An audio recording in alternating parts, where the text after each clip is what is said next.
Welcome back. Another super sweet Saturday studio session with Sakti. I'm gonna start running out of S words eventually. Yeah, so this week we are actually working on this tune for a change. The tune that has been the intro tune for a while now. So I'm just gonna turn down the music a little bit because I'm now putting it through Ozone, and it might be a little bit loud because we are getting to the mastering stage, the mixing and mastering stage for this track and another one. So 2 tracks I think are pretty much ready to go. 2 tracks I'm working on finishing up currently, or that's the plan for today. I'm going to do the first hour on this tune, second hour on the other tune, and then those 4 will, if all goes well, constitute a new EP, which hopefully will be coming out sort of early May. I don't think I'm going to be able to get it all done because I'm going on holiday the last week of April. So I don't think I'm going to get it all done before then. But yeah, we're going to try and get these 2 tracks pretty much ready, or as close to sort of final, as long as we're happy with all the songwriting. Maybe even bounce them to audio, maybe even try and do another full-on mixdown in audio. Who knows? So yeah, that's what we're up to this week. And we'll see how it goes.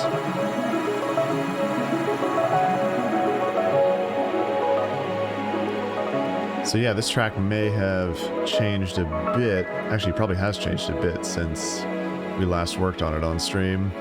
Hey, Zyorb. Good to see ya. How's it going? All right. Let's just start from the top again, and this time I will actually pay attention to the track, and we'll make sure, because basically just want to make sure that there's nothing I want to tweak in MIDI or whatever, so we can bounce it to audio and try and move forwards with the mixing and mastering stages. Good. Glad to hear it. Yeah, from the top again.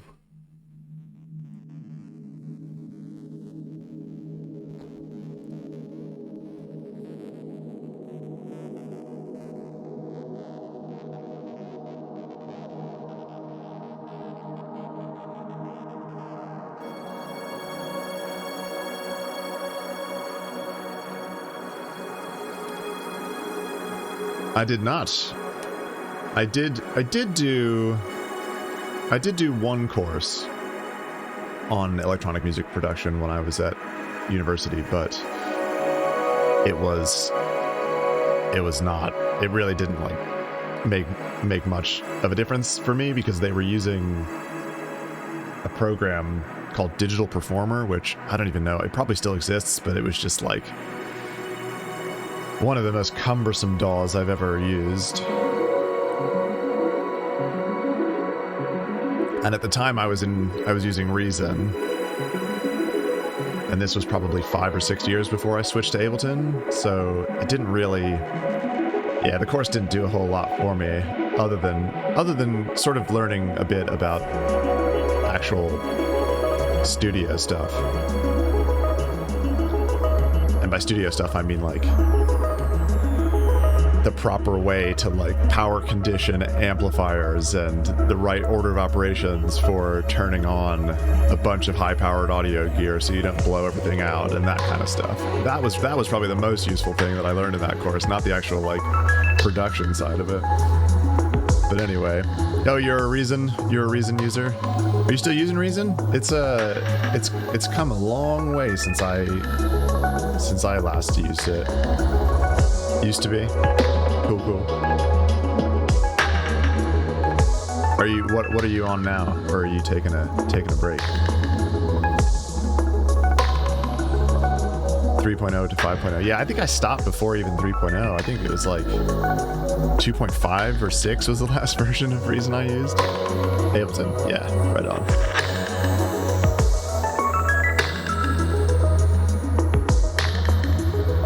I don't even think I could be casting aspersions here, but I don't even think that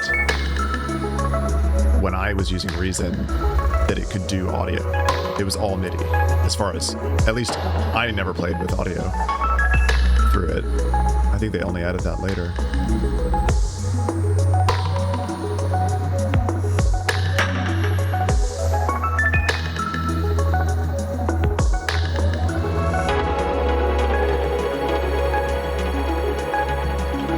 Okay.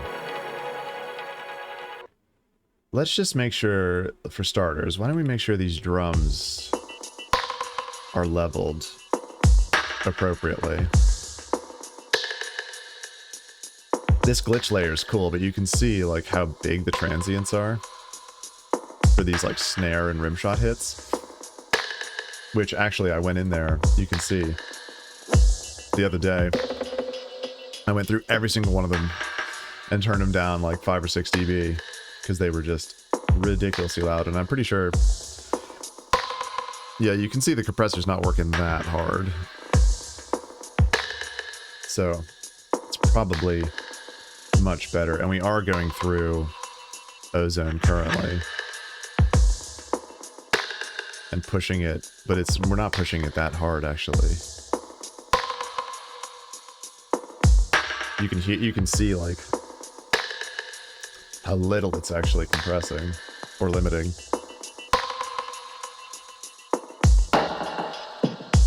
Yeah, it's such a deep rabbit hole.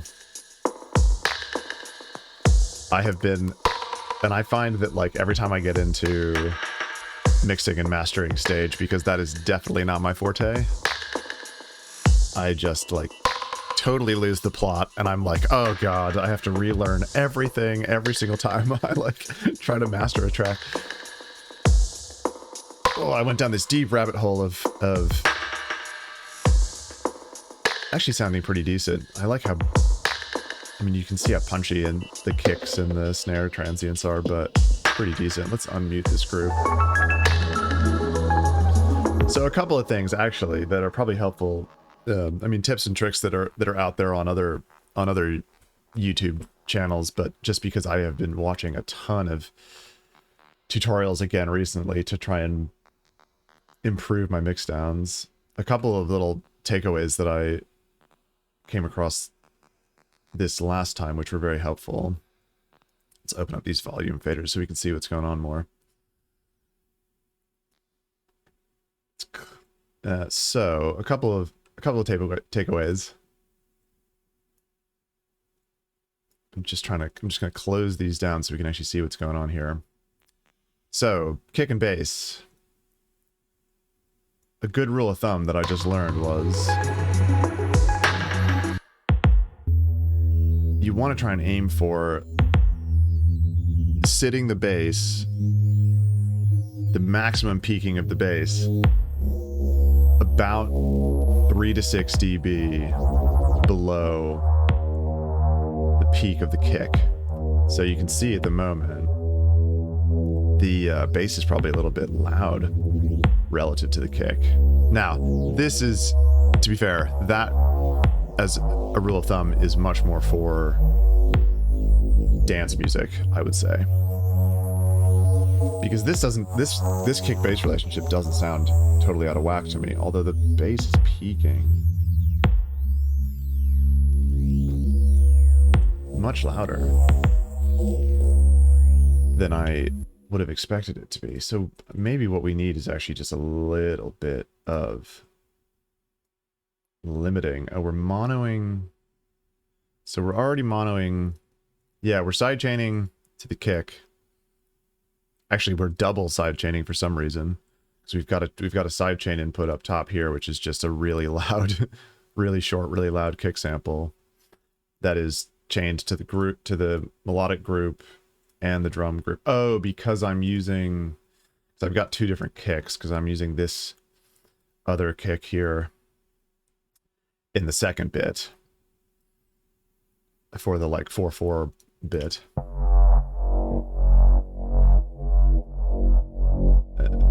This kick. Yeah, so we've got a level mat. Yeah. Sidechain is one of those things that I'm embarrassed how late I actually learned about it in the whole production side of things. I mean, to be fair, I think it's only been for the past like 5 or 6 years that I've really been learning the production side seriously and actually trying to sort of self-teach myself a bit more, as opposed to just YOLOing it.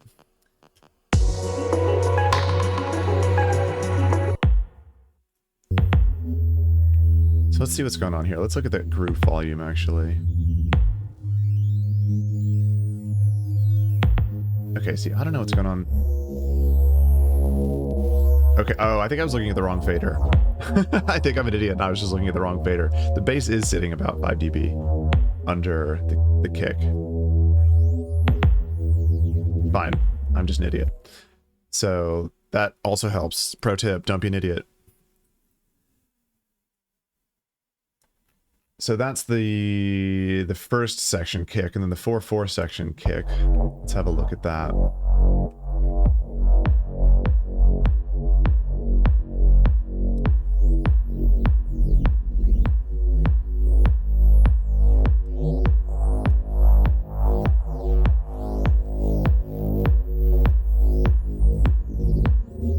Interesting. Okay, so that kick looks like it does want to actually be louder.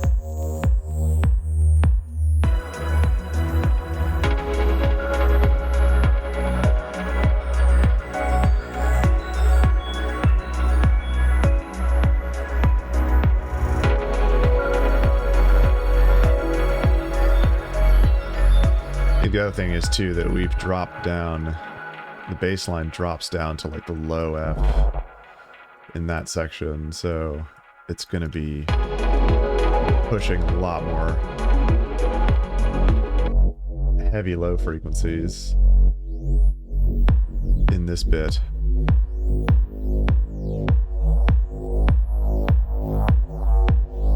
So if we just put this at 0,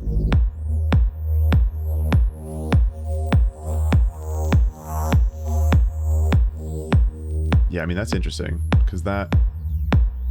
Yeah, cheers. Yeah, it's very chill. Very different from what I usually... Well, not very different, to be fair. But much more on the ambient side of the spectrum of stuff I write.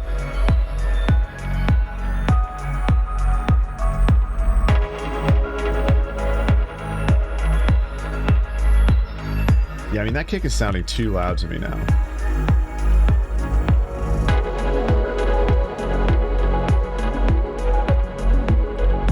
Go back into, I mean, like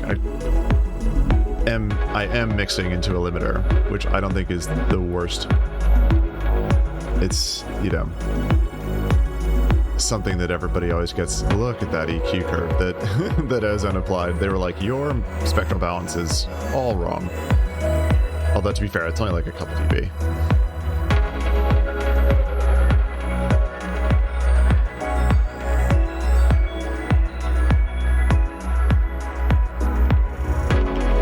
Are we filtering? No, we're not. Oh yeah, we are. We're filtering it down inside the sampler a bit. Because it does sound better, a little bit louder than it was, but it's sounding a bit too punchy for this vibe.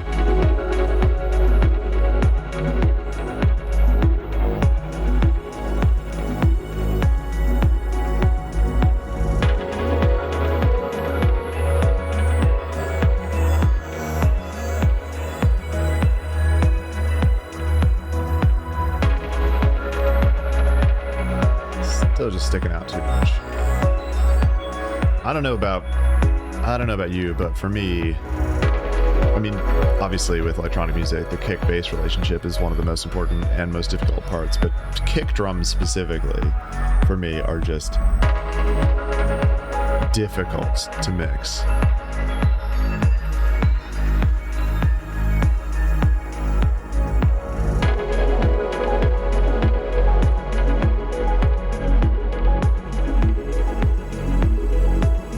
Like, that's sounding much better. But if we look at these peak levels, the bass is just doing weird. Okay, I think what it is actually, what it is this is like a Reese kind of thing. Not really. It's just a wavetable. It's just a wavetable oscillator. But I've put a lot of weird processing on it. Like, I don't know what I was thinking with all this stuff, but it, you know, it sounds fun. It sounds good. Let's unmono it for now and see if that's messing stuff up, because it's probably causing some phasing issues. If we go into Ozone and just solo, go into the imager here and just solo the low frequencies. So we've monoed it. Oh, well, we had it double monoed. Let's unmono it in here. Okay, so you can see how much stereo movement there is in that low end. So I'm betting that monoing is causing a bunch of phasing issues. So maybe we just pull the spectrum or the width in a little bit, try and get it to sort of be mainly in this central V.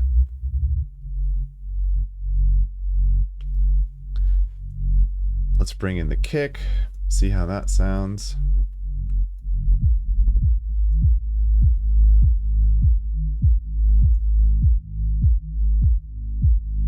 Okay, I don't hear too much. You must be listening on some big speakers. Yeah, so that is working well for me, I think.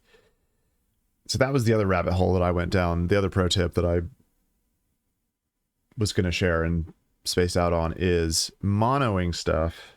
Because I, by default, for ages, have just always monoed basically below 120 hertz. Monoing actually causes a lot of problems especially if you're using something that is, you know, like in the Reese style, that is detuned, that has any sort of polyphony or multiple voices. So there's three. We've got three voices on this bass channel. Oh, we're still soloing the low band. So yeah, the sort of always mono your low end rule of thumb is not actually necessarily helping things. It could be hurting things. It could be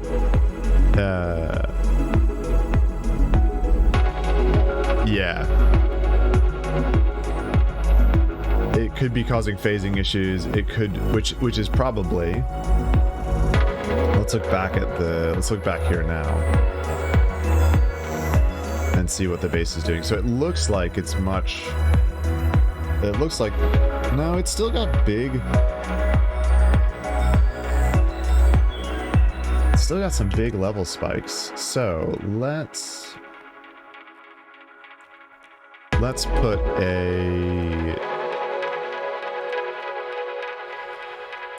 put a multiband dynamics. Yeah, you can see, I mean, that's because it's, yeah, it's not monoed, so you're getting, and it's detuned, so there is a bunch of left, right. Yeah, you can see all that stereo volume nonsense going on. So let's just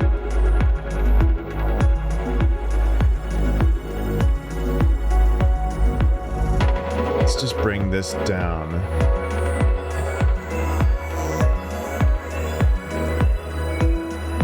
Let's put it on a crazy ratio for starters.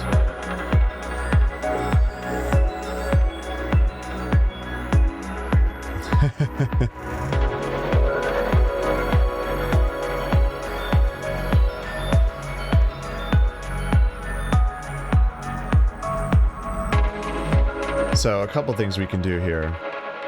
This ratio is too high.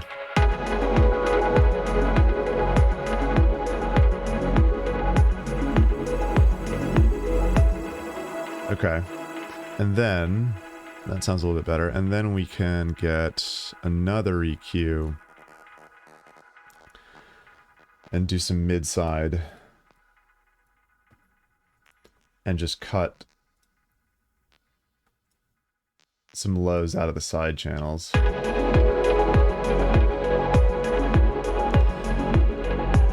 Which again, I'm talking like I know what I'm talking about, but this is just me having watched a bunch of YouTube videos recently. But I think I'm fairly confident in saying mid-side, cutting the low end information out of the side with a mid-side EQ is much safer than monoing in terms of phasing issues.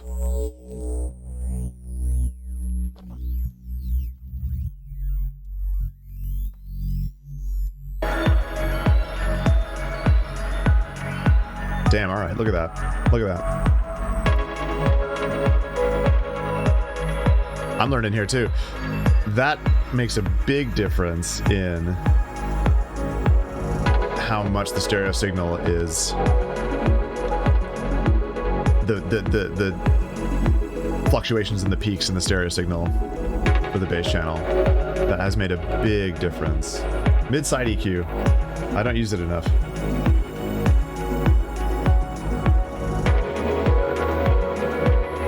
Okay. Now I feel like I'm still compressing this too much.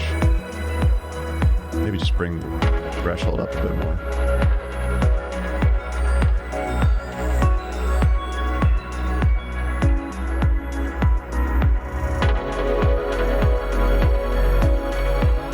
So the other thing you can do, duplicate this. The other thing you can do, which is, now we're talking expert mode, is upwards compress.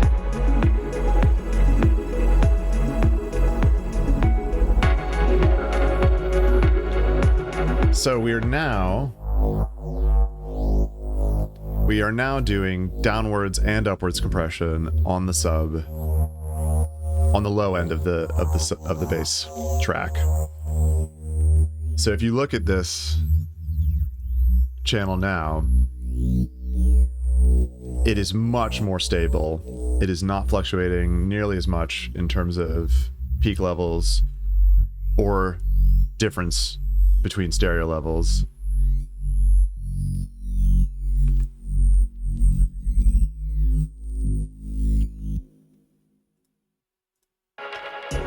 Yeah, totally. I'm glad that it helps. That's another one of those things that I literally just had never even thought about until watching. I need to find, I will link it in the YouTube video. There's a great channel. There's a great video by one of the music production YouTubers out there where they go through the importance of upwards and downwards compression on especially on low end.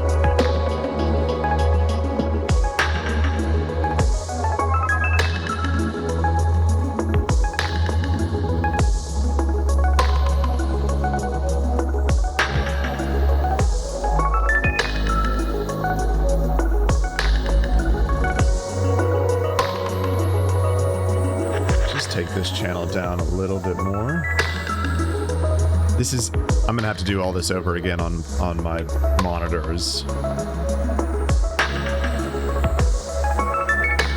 Oh, compression is, yeah. Compression is something that is well worth investing some time in understanding, because it's not crazy complicated, but like it gets very deep. Basically, it's reducing, you know, like if we look at what's happening inside the multiband dynamics here, it's cutting, you know, 1 to 2 decibels when it goes above the threshold here, and it's pumping it by 1 to 2 decibels when it's going below the threshold here. So that's downwards versus upwards. Basically, the ratio that you set, I think it's actually a lot easier to see in the side, in this view in the Ableton built-in compressor. So the ratio, like what's going on here, is, so I've got it basically at a brick wall for the sidechain, which is whatever to 1. That's how many dBs it's going to cut the signal for every decibel that is over the threshold, wherever you set this threshold here. So that's sort of how aggressive, that's what changes the curve of the knee here. It will cut all the decibels, or, you know, a 30 to 1 ratio of decibel cutting for every decibel that is over this compression threshold. So that's the sort of basic how, like, what the compressor is doing to the audio signal. Again, people who actually know what they're talking about, feel free to tear me apart in the comments. But the thing that I find much trickier to really dial in is attack and release. So understanding it basically, like, a bunch of it is just do it by ear, is I know the really annoying thing that people always say, but to get a feel for it, like, what I would suggest is crank the settings to an unreasonable level to start with, like a level to where it's like not letting any signal through. So put the ratio, you know, put the attack all the way to the fastest possible attack. Yeah, exactly. And then put the release as slow, or put the release as long as possible, so it's taking ages for it to get back up to the original signal, and then slowly dial down the release length and dial up the attack length until it's sitting the way you want. The other good trick, especially for like dance music, is you can calculate the millisecond release time. There's a bunch of different websites that do it, that just have a built-in sort of convert quarter notes to milliseconds, or eighth notes or whatever to milliseconds based on the BPM of the track that you're working on. So for dance music, it's really helpful to figure out the exact, like, millisecond conversion for an eighth note or a 16th note, and have the release time exactly at that tempo, so that the bass is pumping right in time with the BPM. That can make a big difference for the overall sort of groove of the low end.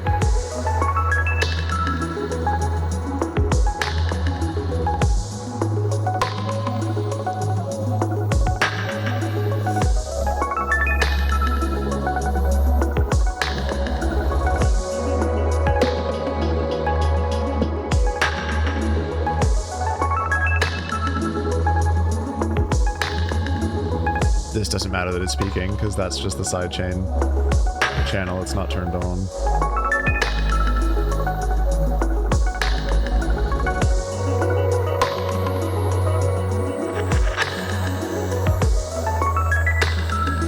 Okay, so the bass is much more under control now. So I think we can risk pushing it up a couple more dB here.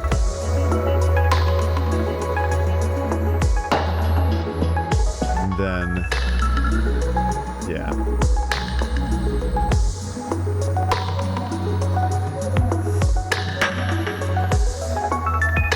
Let's actually back off the...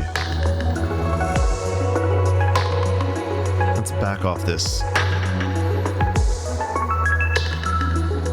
Actually, let's just turn it off. now. I think it's getting a little too much. Getting a little too much sort of low mids in the stereo field. So just a little bit of narrowing on below 120 or below 165.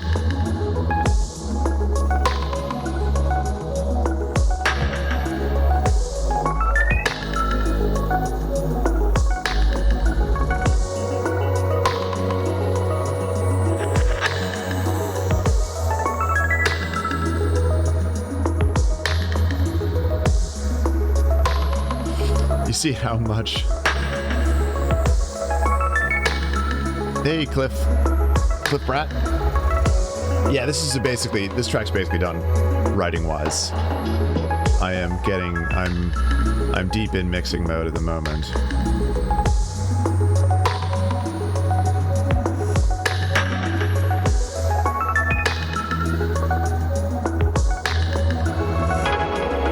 All right, let's see how the 4/4 kick comes in.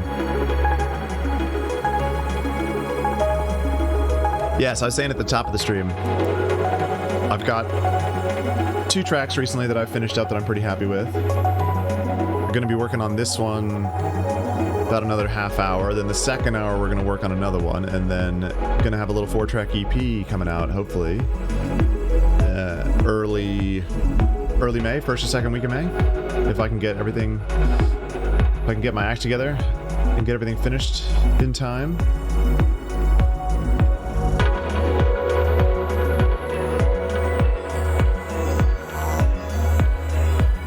Yeah, that 4/4 kick is sitting much better now.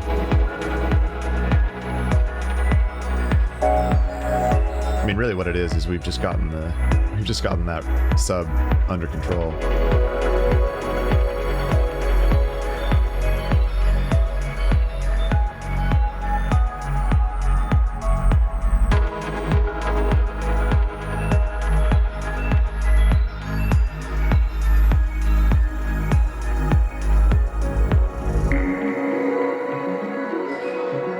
Cool.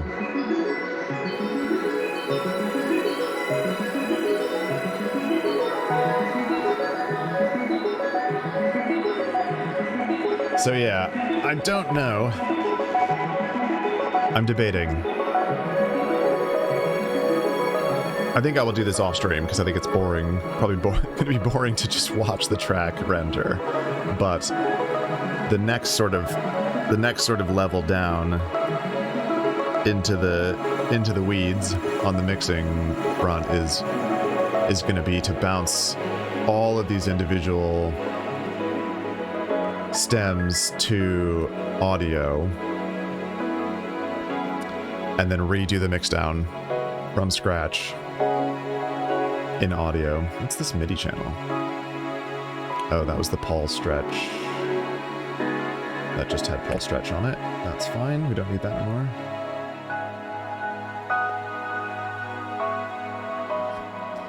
So yeah, I'll probably do that off stream, but I'm pretty happy with this one.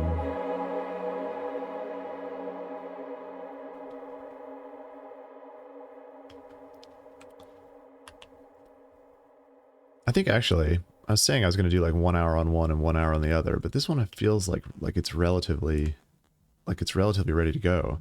So I'm gonna let's just give it one more listen from the top, see if anything jumps out that just doesn't feel right. And then we might move on to the second one, because the other one I think still needs a bit more help in the writing department before we call it done. So maybe having a little bit longer on that track today would be worth it.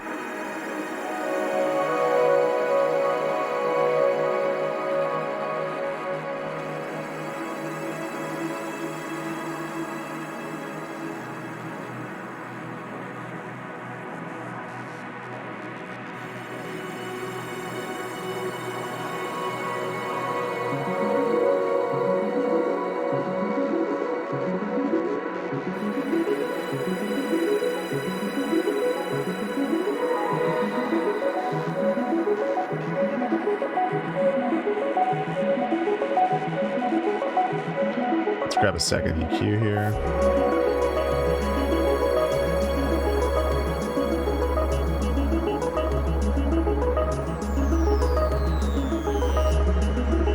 And just listen for some muddiness.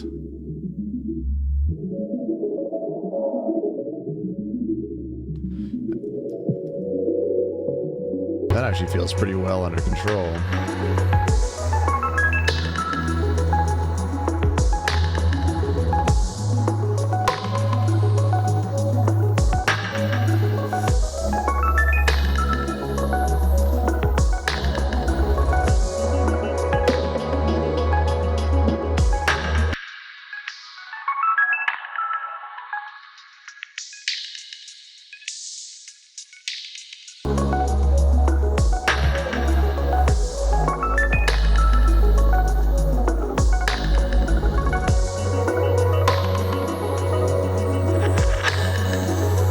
Now I'm just listening for some energy. A bit more high-end energy.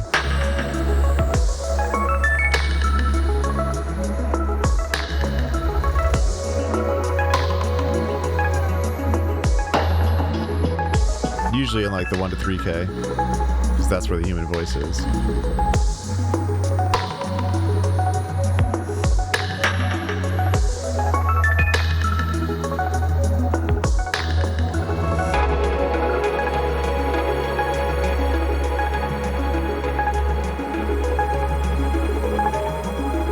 A little bit, but that just gives it a little bit more.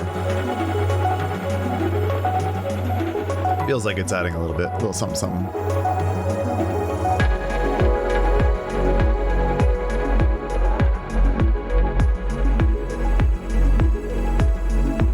Yeah, you may not be able to hear that at all, depending on what you're listening on, but that does give it a little something, something.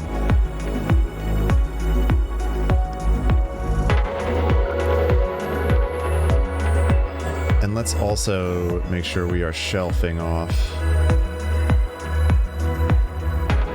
Now, there's definitely debate on this. Because if you cut... Now, this is way outside of my knowledge. The reaches of my knowledge, but if you... When you're down in the real low frequencies, cutting can actually, like, boost frequencies above the cutoff point. I don't really know how. It's some crazy physics stuff. Don't really know how that all works, but one of those rule of thumb best practice things that I've always seen is on the final master chain, cutting below 30 hertz is a good thing to do, because nobody can actually hear that stuff anyway, and it can eat up a ton of headroom.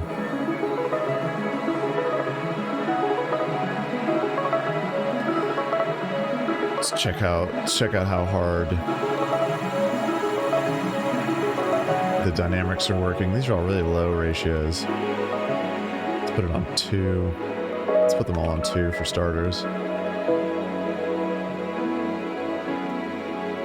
Oh, well, we're in the outro.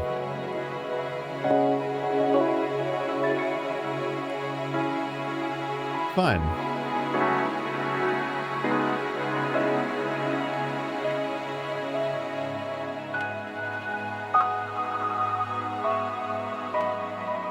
Some weird artifacts going on there with the grand.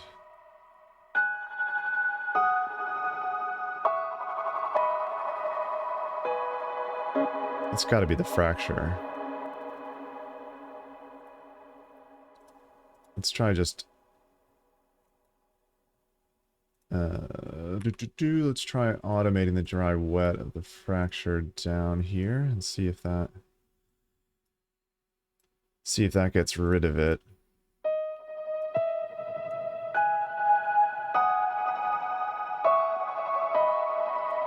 Okay, is it? Okay, that does sound better. Is it? Are we getting those artifacts?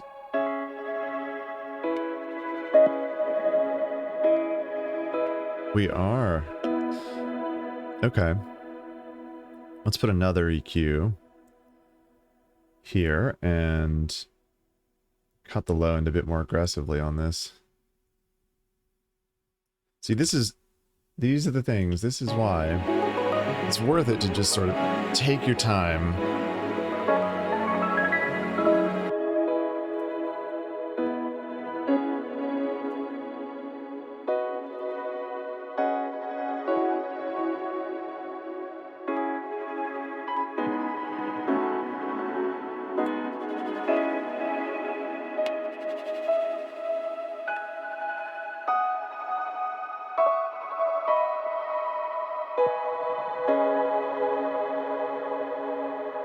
Cool. I'm happy with those, like, those little glitchy, grainy artifacts, but it was just, there was way too much low end. Don't need all that low end. This is just like a tiny little,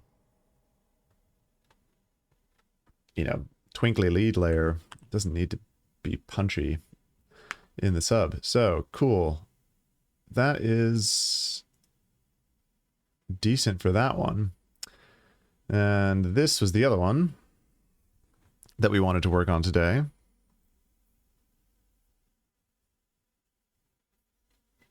So we ended up, that was about 45 minutes on that first track. Not bad. Come on, Ableton, what you doing? Panicking.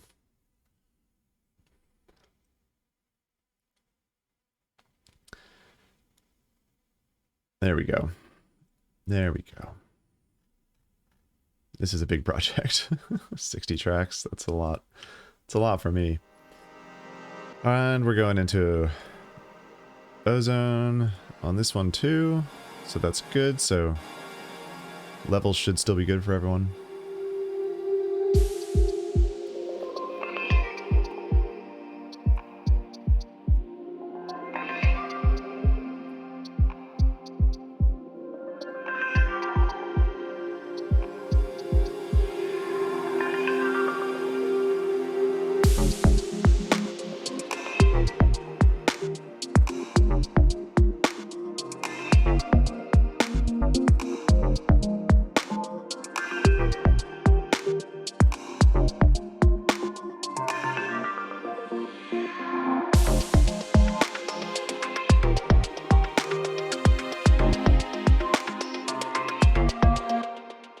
Yeah, this one needs more work. So the drums sound too loud overall. The gate melody sounds too quiet. We are already pushing it. Let's push it another dB. The other thing I discovered, and I think this is a known issue because I saw it on the forum. Whoever this is. Audio Modern. I saw it on the Audio Modern forum. GateLab is causing some real issues with Ableton when it comes to freezing, flattening, exporting. I tried to bounce one of the other tracks that I was finishing up, and it took me ages to figure out because it was just freezing. Every time I tried to bounce it, it was freezing at 1%. So finally, and I tried to freeze like all the tracks and I couldn't freeze the track with GateLab on it. And I was like, oh, okay, this might be an issue. So then I just resampled the GateLab track, turned the GateLab off, and then everything exported just fine. So I'm pretty sure I've narrowed it down to GateLab. I thought that it was... Who did I think it was? I can't remember. I was blaming it on some other plugin, but then I'm pretty sure they're the culprit. Okay, these drums need some more mixing too. So anyway, if you're using, GateLab's sweet. It's super fun. I love what it does. And it's a free plugin. But yeah, it was not playing nice with Ableton the other day.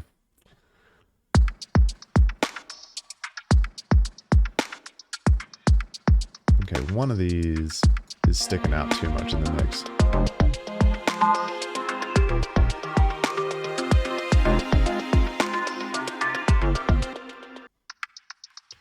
I think it's these perk hats.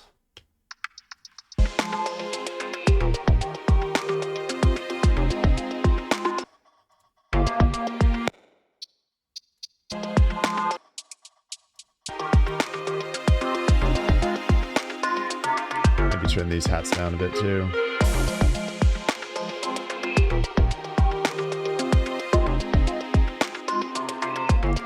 What's going on over here in the group processing? Okay, looks fine. Don't need to cut the low end again. Oh, this is the other problem. That's what it was doing. So Ableton's gonna crash.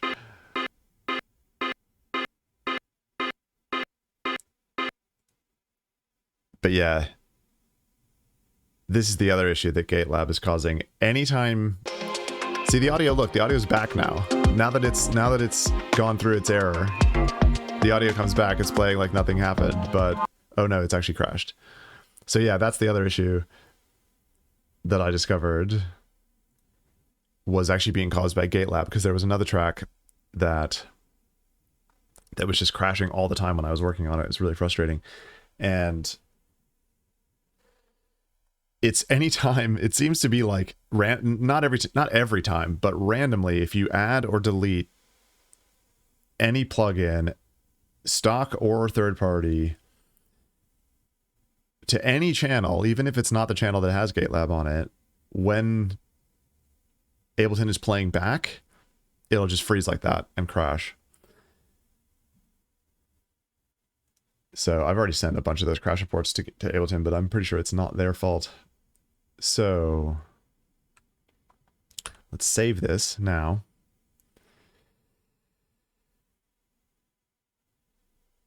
And then let's go ahead and resample.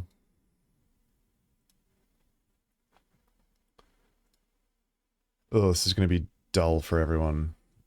I'll do it off stream. We might just have to put up with a couple more crashes, but I'll try to remember to pause before I add or delete stuff. So did I take that off the group? No, it's still there. Let's get rid of this group EQ.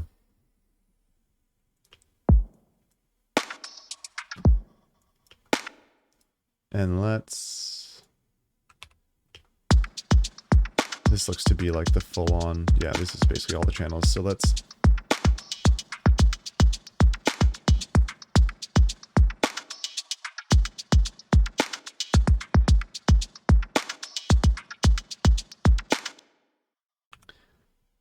Actually sounds all right. It sounds all right. It sounds like actually what we could do is push it harder into the master.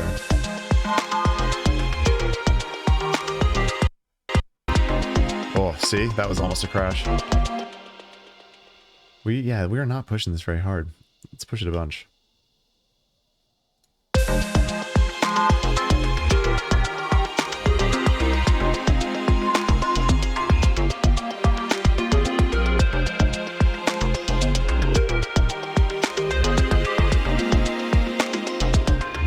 Imager.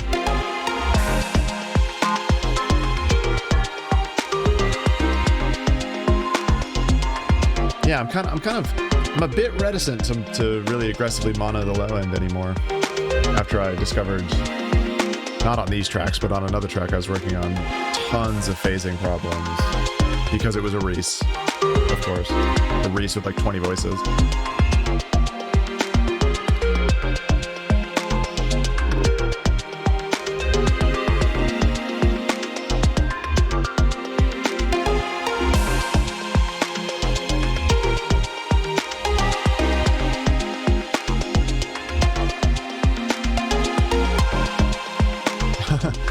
This is Ableton, or this is Ozone's decision. I didn't have any high end of this track apparently.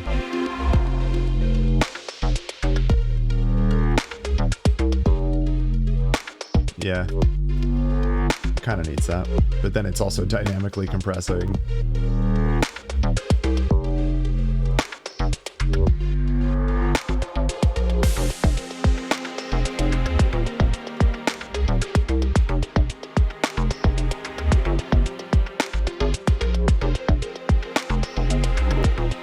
Crank the compression ratio on this, on the mid band a little bit, or the low mids a little bit.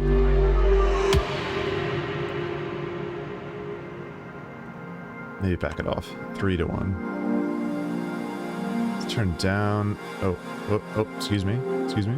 There we go. Turn down the release time on that one a little bit. Maybe turn down the release on all these a little bit.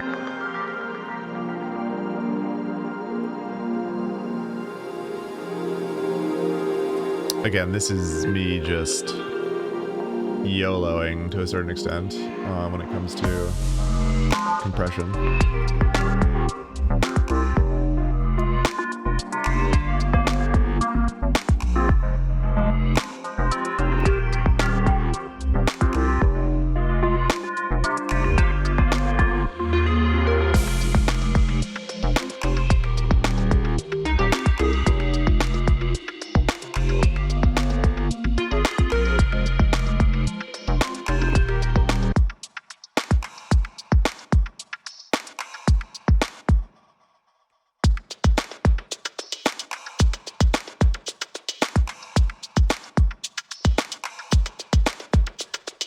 That's another cool trick. I think Venus Theory. I know I'm always shouting out Venus Theory. Dude knows what he's doing though. So yeah, this trick. This is the whole drum channel. The whole drum channel resampled, pitched down 2 semitones. And I think what I did, because it's on complex mode, but I'm pretty sure that's because I consolidated these with the beats mode, because you can hear they're really choppy. So I turned it onto the beats mode and did that trick where you just turn down, you put it on forward mode here, and then you turn down the length of the transient preservation. Makes it really choppy. Let's put it back on complex because that's already been consolidated.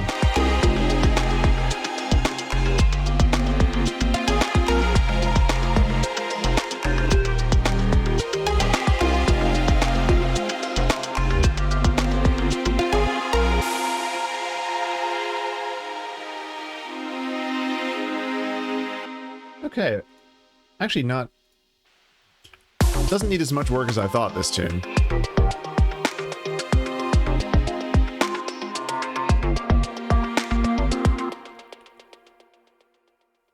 Gotta pause to save. That's the other thing. Sometimes it just crashes when you try to save.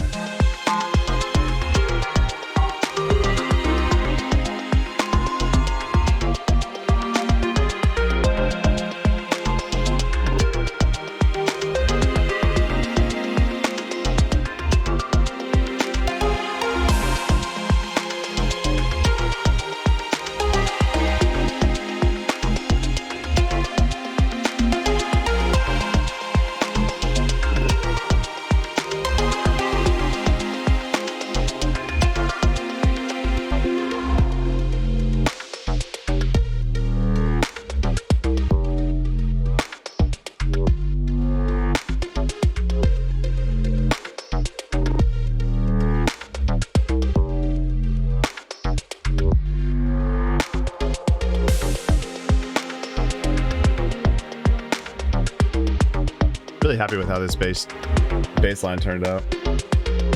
It's just, if I remember correctly,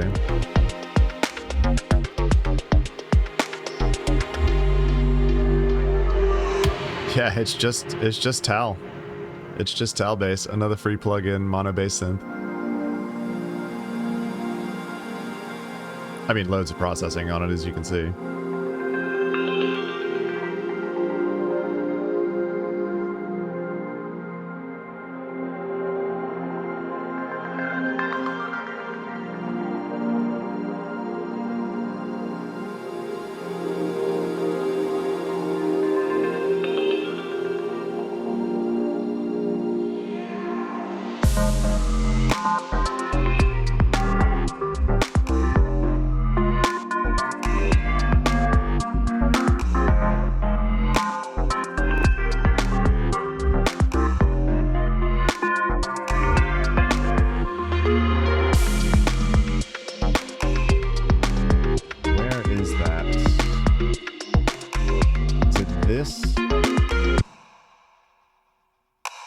Yeah. It's a bit... Oh yeah, it's all the way widened. Let's bring you in a little bit. Let's take it down a notch here.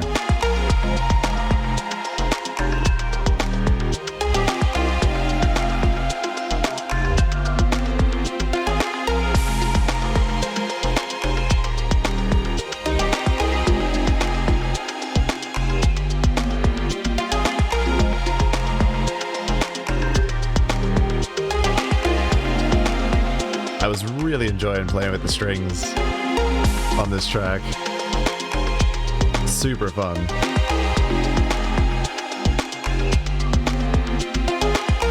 Real sort of unfinished symphony vibes going on. And these are just the Ableton strings, I think. Yeah. It's just the legato, built-in strings ensemble.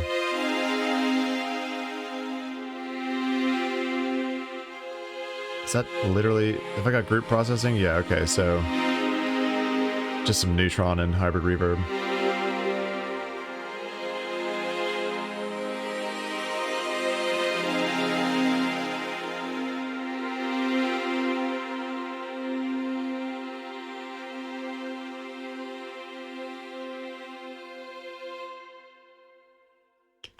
Dig it. Okay.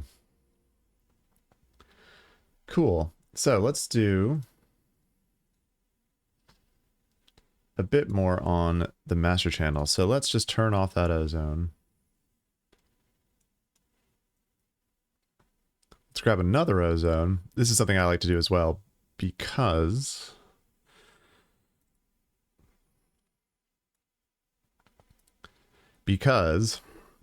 Ozone's got this master assistant thing. So let's loop. We probably were looping this section when we tried the first master assistant pass, but let's start with that section again. Let's go for modern and medium intensity. It's a good starting point. But yeah, one thing I like to do is loop different sections, different parts of the arrangement. Let the master assistant do a couple of passes on a couple of different sections of the arrangement, and then see if it really changes what it's doing internally. So like this is doing the same thing, basically. So mainly what I look at when Master Assistant does its AI stuff is what is the overall sort of spectral curve that it's applying to the track in the first instance. Like dynamics like this is basically exactly the same as the other one too. So that's great. You know, and it's not doing a ton of cutting. I'm happy for it to do its thing on dynamics. I usually like modern mode. I can't really hear big difference usually between transient and modern mode.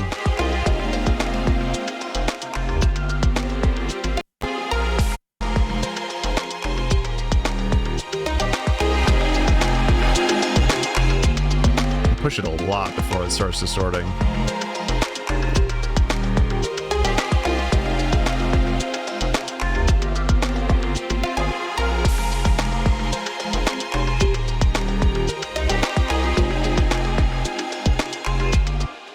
Cool. All right, let's turn that one off. Let's grab this section, perhaps. This is a very different arrangement. Let's grab another ozone. And let's let it do its thing on this section.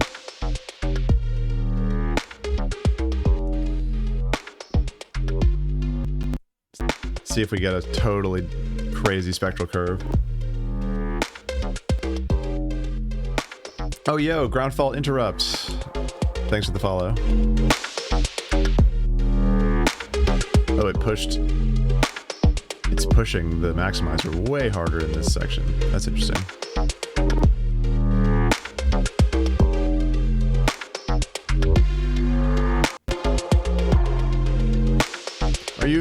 Are you a fellow Macedonian ground fault interrupt? I feel like I recognize your username.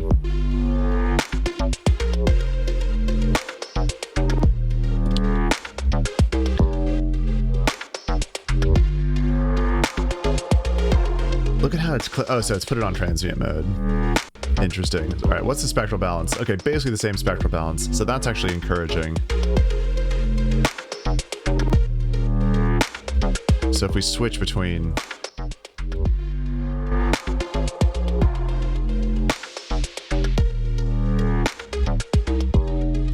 A-B these ozones.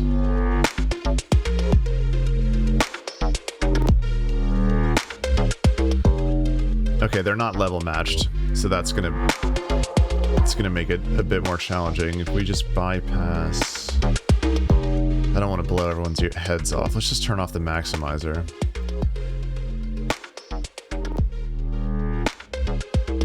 Let's go into this one and turn off the maximizer as well. Just listen to the spectral balance. So this is in IRC4 mode, IRC4 modern mode. And this is in IRC4 transient mode.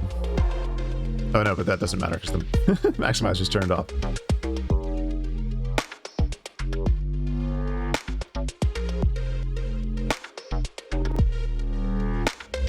Okay, so it's basically applying the same...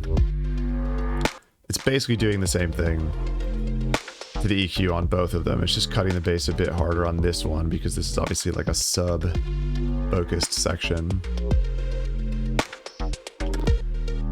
Fine. So I think actually, interestingly, on this one, I really could hear the transient. And maybe just because it's the maximizer is pushing it harder, but I really could hear transient mode.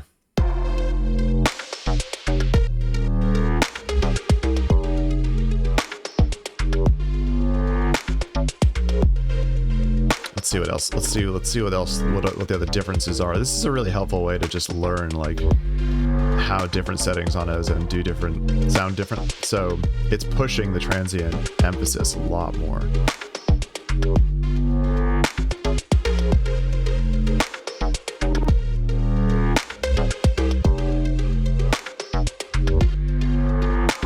Which I kind of like. Let's go to modern mode.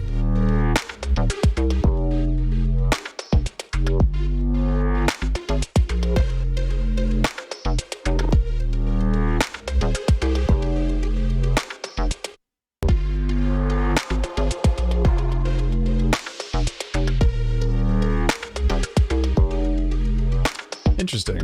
Okay.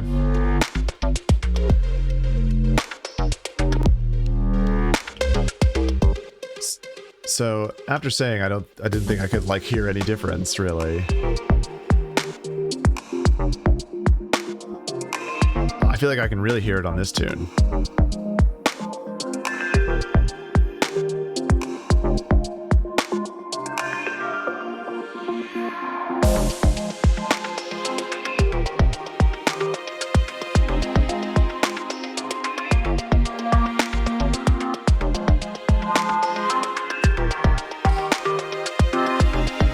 So let's try and dial in this one a little bit.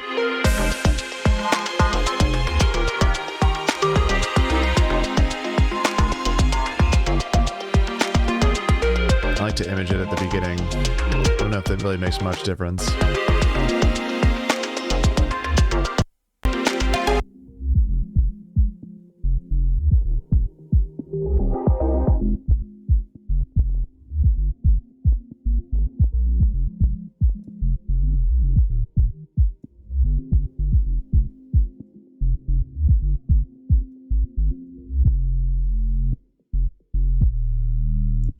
Just a little bit of, just bring that in a little bit.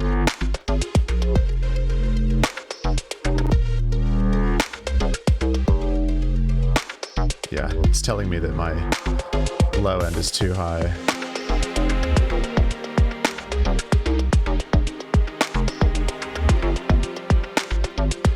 my high end is too low.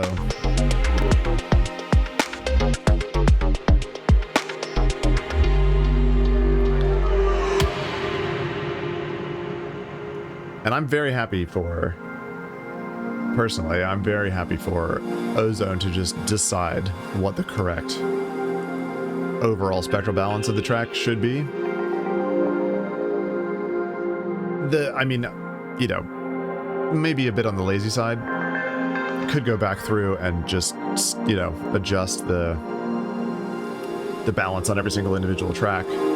But the thing I like about Ozone doing that overall sort of frequency spectrum shaping pass on the EQ is that's based on the algorithm that they have built into Ozone is based on sort of industry standard frequency profile curves of like thousands of tracks that they've analyzed. So basically it's just saying this, we do this, and now your track is in line with the typical frequency range balance of a standard modern tune. So I'm happy with that. I'm not a mastering engineer. You tell me what's wrong with my spectral balance.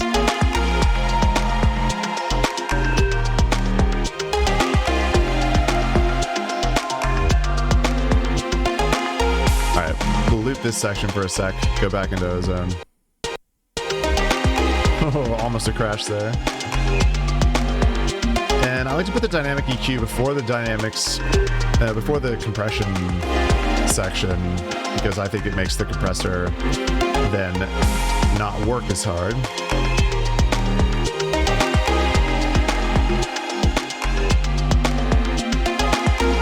And let's put in a couple more bands here.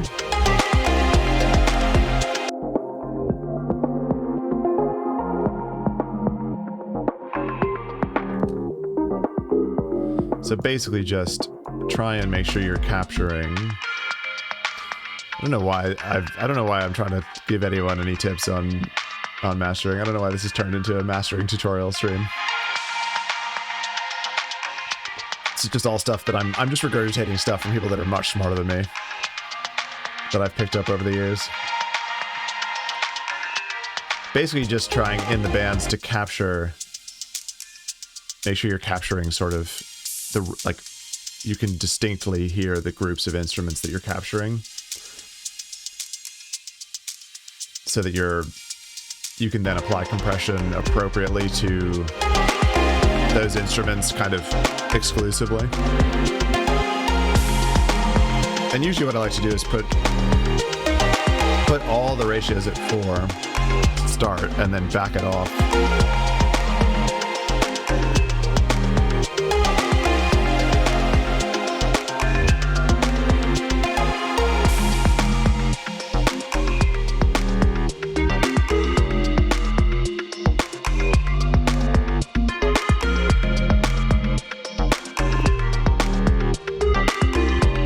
Let's have a look at let's do the same thing we did earlier and have a look at the kick bass relationship. Let's grab all of you, just close you down a bit so we can see what's happening. Let's look at the kick and bass relationship in this section. Actually, no, let's look at the channel signal for the bass rather than the group signal.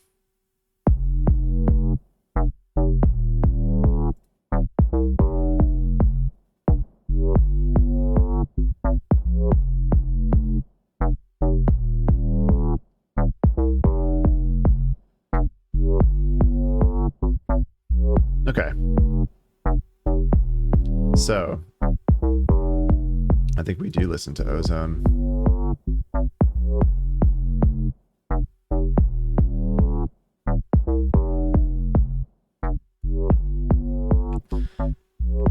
And we turn the sub down a little bit because that's what the spectrum was saying. So, let's go in here.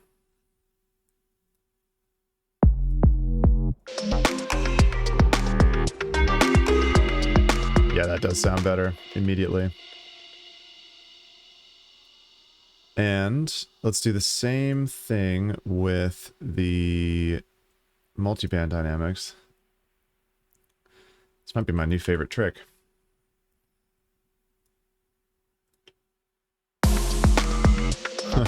The amount of latency on that.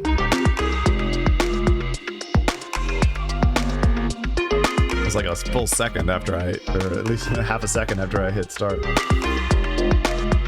You can see my CPU is shouting about this track. I mean, it is 60 channels, so. Alright, so let's dial in. Let's just compress a little bit, like 1 dB. And expand a little bit.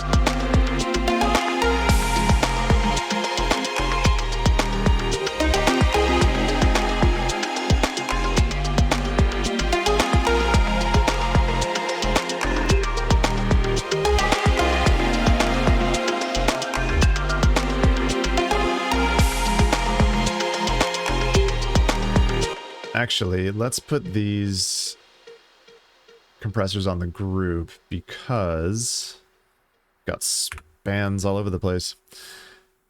Because we've got a couple other little details going on in the bass channel, as you can see, a little womp, a little effects, which is really, that's really just high end. But let's make sure we're grabbing the low end of these womps as well.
Hearing a little bit too much of the low mids in the kick.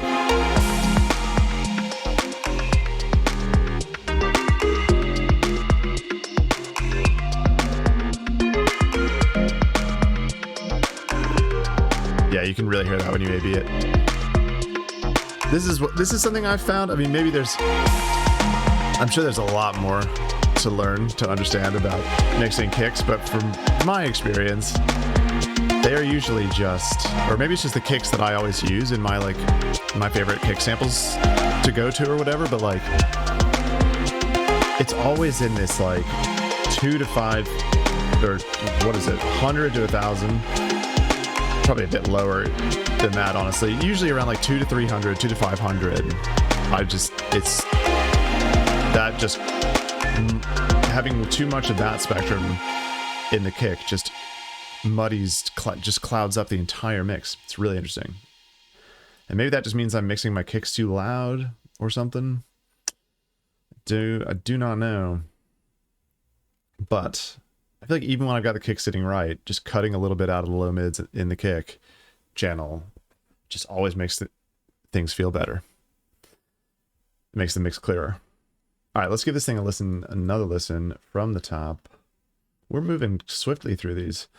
There's less work than I needed than I thought in terms of the actual writing side, which is nice.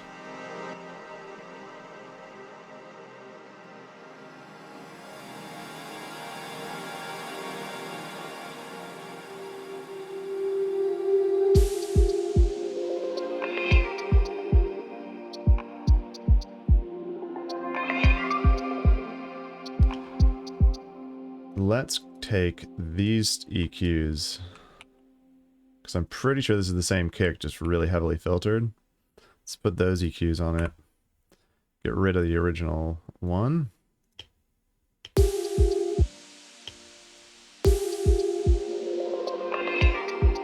Yeah, that's much better.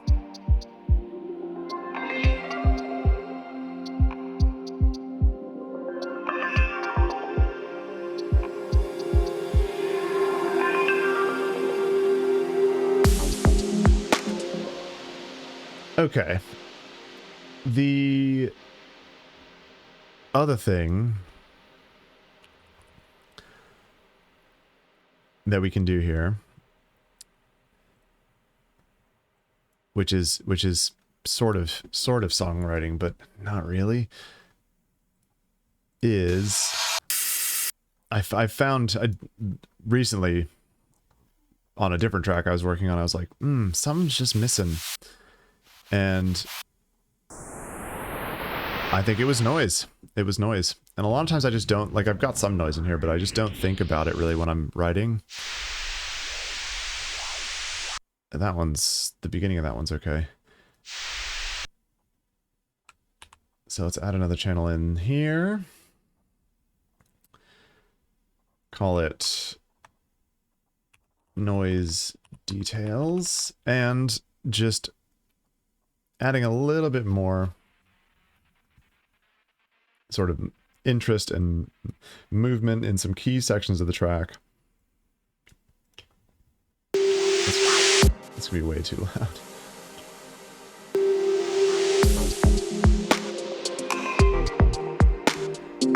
Just to really bring your ears from one section to another.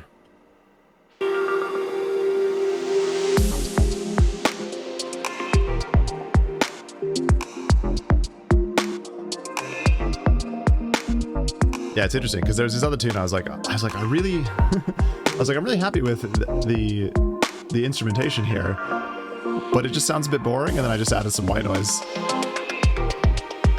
in various drop sections, and I was like, oh, okay, this is fine now. Okay, this is still something's still too loud, poking out too much here.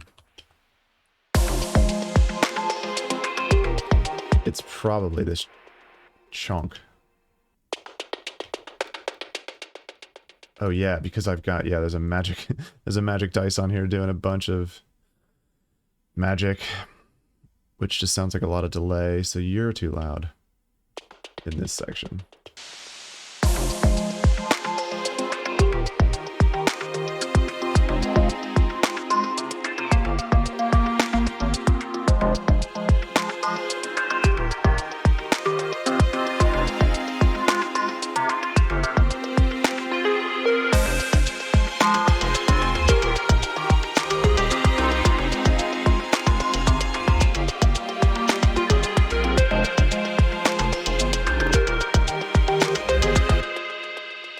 Let's grab that white noise, that little white noise riser, put it for that section too. I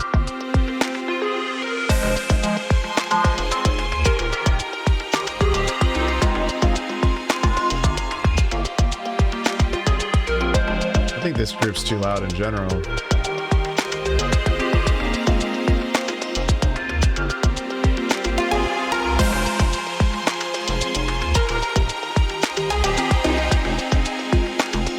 And actually, are we doing any? Oh, we are. Okay.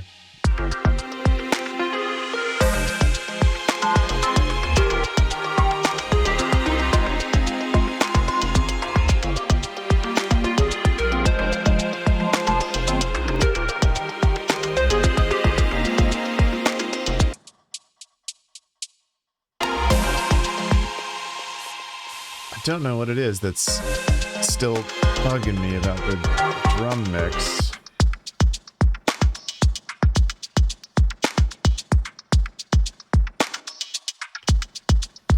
Is it the hats?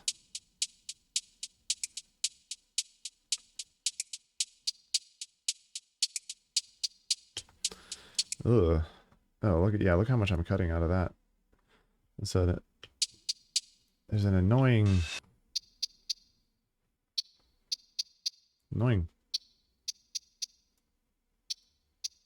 There we go. That's better.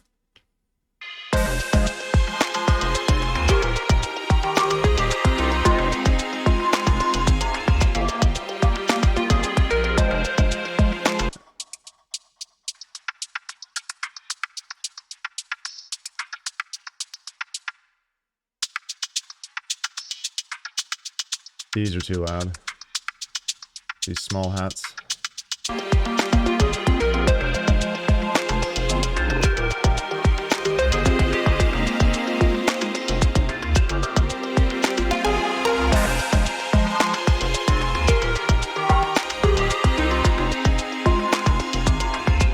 Okay.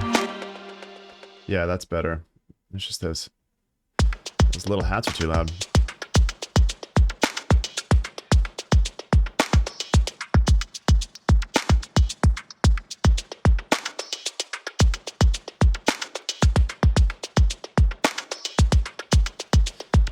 Okay.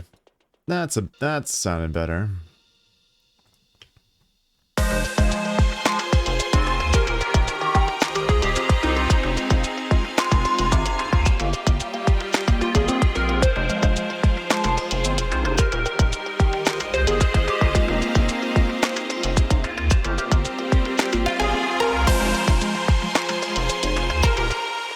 Again, we'll rise into that section.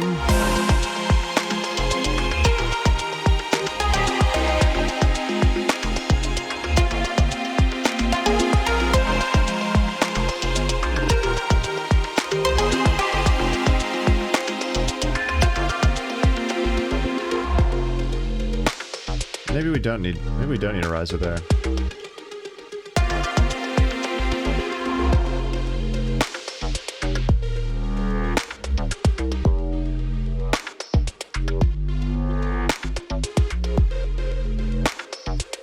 Fine. Let's put one here, maybe?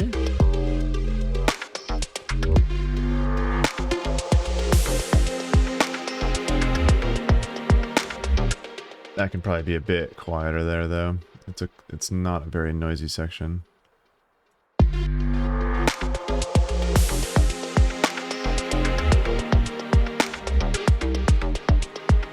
Maybe even a little bit quieter. And then into the breakdown.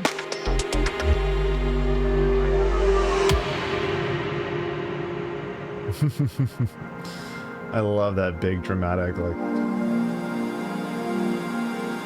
what's it called? It's almost like a Protest. Not really. It's not really. Just a big dramatic kick.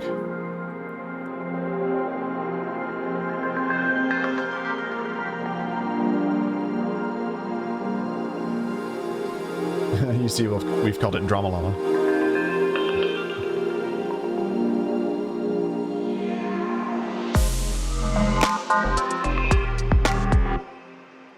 Oh, we've got a little noise rise there. Teeny tiny noise rise.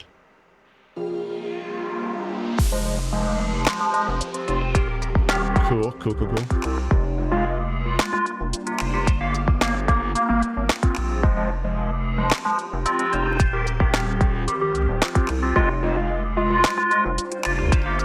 What was this channel?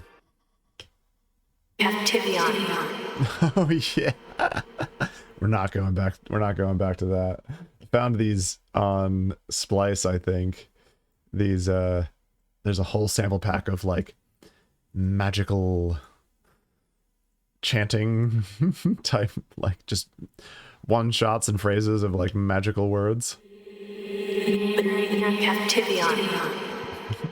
They sound cool. They are not the right thing for this track. We can just get rid of that channel. Oh, and 70 audio looks like a dead channel. Oh, there's 70. 73.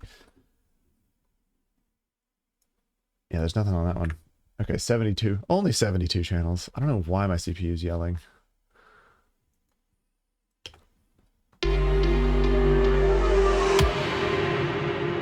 Nope, nope, nope. We're here.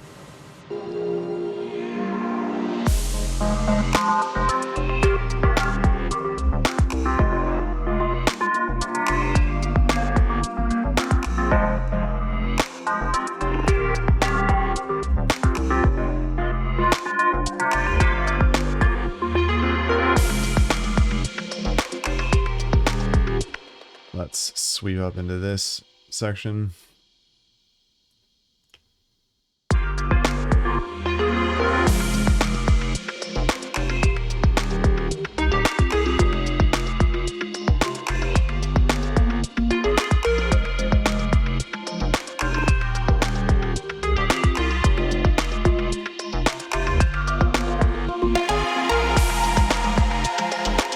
And that section.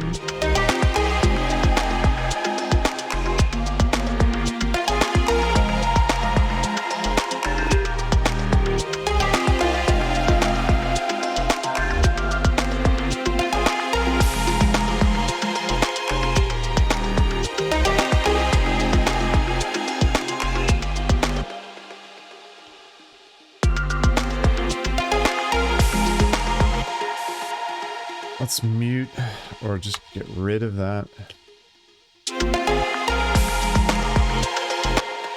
And what do we got going on here? Oh, no, no, no. Let's get rid of the vinyl click.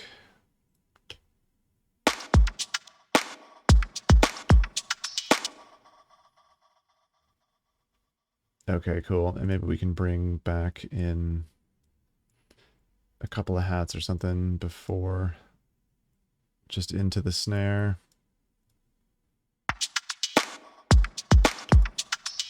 Yeah, just a little tiny break there.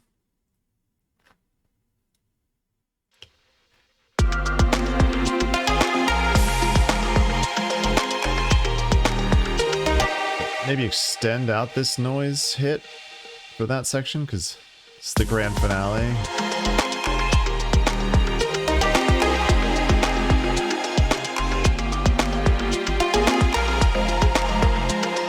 And maybe sweep into it too.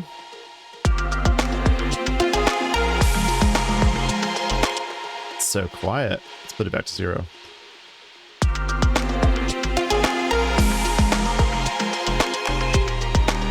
Very subtle, but it's there. It all makes a difference.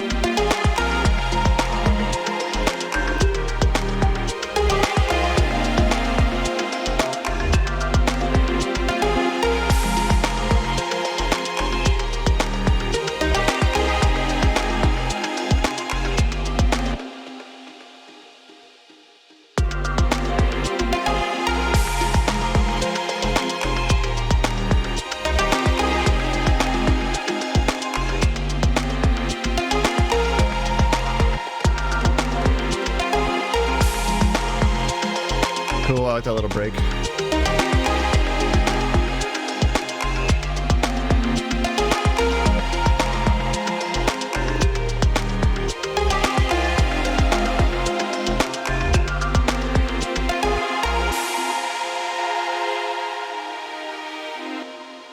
Let's consolidate that, unwarp, pitch down.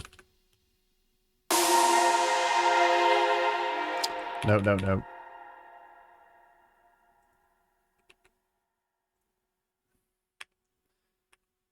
Oh, we're filtering it too. Okay. I think we can have this one be a little bit longer. Yeah.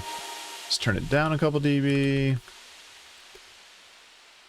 Oh, it's on Beats mode. Huh. Are these all on Beats mode? They are. Lol. Hang on. It's not bad, actually. It's kind of making it like the transient hit a bit more sharply.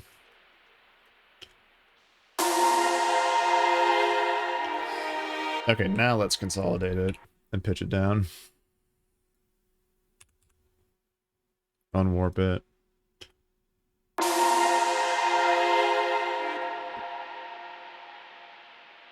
And save. I'd probably pitch it down a little bit more, I think. But let's take another listen from the top.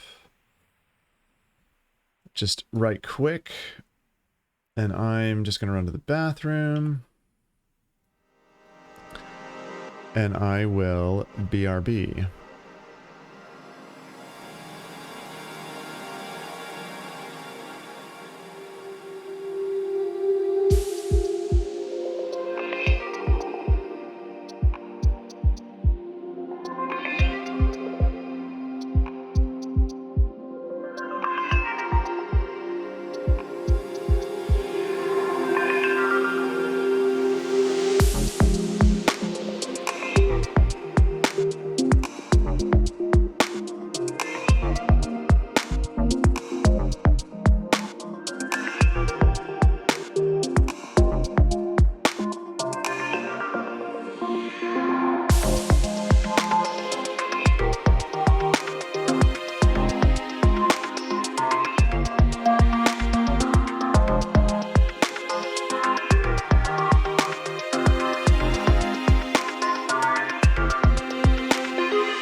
All right, we're back. We're back. Hey, is it Irite music? What's up? How's it going? Yeah, I mean, I agree. I always mix as I go too. I mean, I don't want to, like, no one wants to listen to something that is totally out of whack as you're writing, right? That's not fun. And I just, like, if it doesn't, I'm not just like, unless I'm like really in a flow state and I've got like too many ideas coming at once, then I'm just chucking samples and synths and stuff into the track as fast as I can. But yeah, I'll always kind of go, yeah, exactly. It's a there's a blurry line between songwriting, sound design, mixing, right? Like, I mean, so much of the EQing that happens during the writing phase is like, it's definitely sound design, right?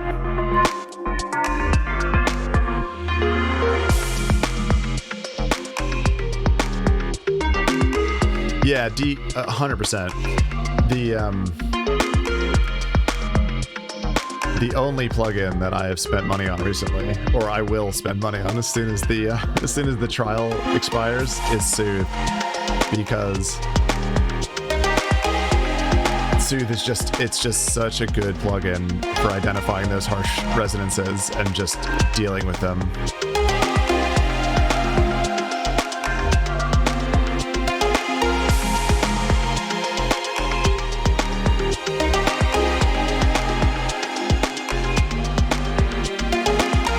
Yeah. I mean, you can definitely go in and surgically EQ frequencies too. It's just sometimes there's frequencies where it's like there's whole, you can see like that like comb filter shape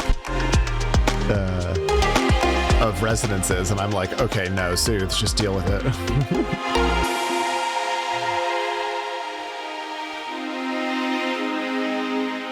Oh, interesting. Okay. That's a cool idea.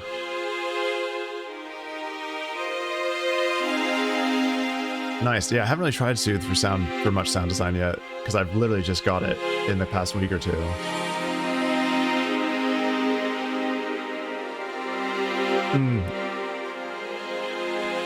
Yeah, 100%. It does sound like a vocoder. I always say vocoder because I'm thinking like recorder. But yeah, it does sound a lot like it's doing a lot of similar things to what a vocoder does to the frequency, to a channel. Cool. I feel like we're happy with this, generally speaking. I'm not gonna mess about with trying to export a like sample master at the moment because we've got GateLab on at least 2 channels in here, and GateLab's just going to cause it all to fail, cause rendering to fail. So I don't want to bother with that while we're on stream. But typically what I also do is I like to bounce, because as you say, so much of the mixing and stuff is just as part of the workflow. I like to always bounce. Yeah, I definitely, that's what I've had to do before with GateLab, is just but I don't want to like make everybody sit here and listen to resampling the channel. I mean, screw it. Saying that, y'all know what this is about. Why don't we just do that? Because I kind of want to keep going on this track. Gate resamp.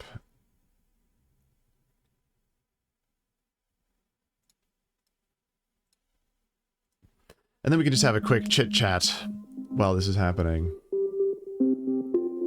Very chill, ambient. Gate. Have a chit-chat over. Anyway. Yeah, frickin' GateLab, man. It's too bad. It's such a fun plugin, but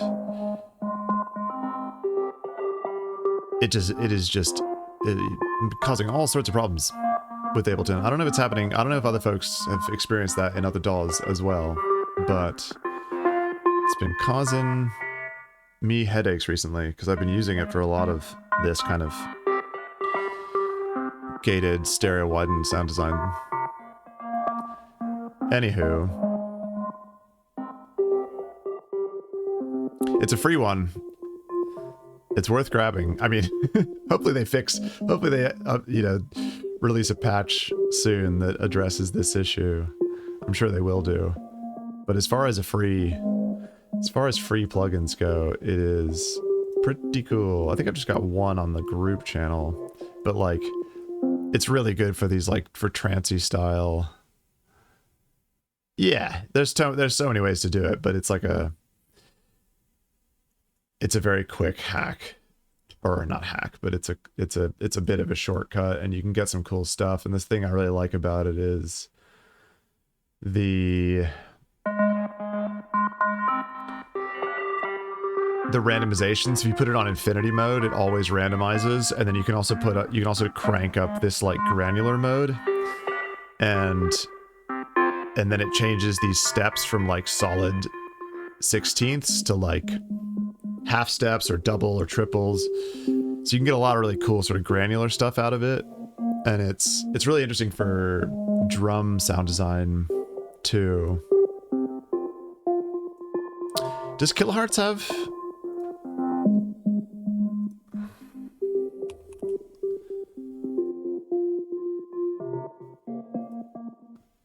Oh yeah. Yeah, it's more involved than, like, yeah, I see Kilohertz does have a gate. There's also, I don't know if I've reinstalled it since my big computer meltdown, but there was some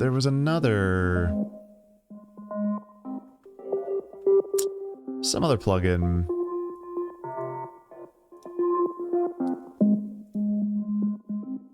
Oh, Kilohertz also has a Transgate. Nice. There's some other Transgate, free Transgate plugin that was pretty cool. I have to see if I can remember what that is. But yeah, cool. All right. That wasn't too painful, hopefully. That didn't take that long. All right, let us first save. Let's save this version. And then let's save a...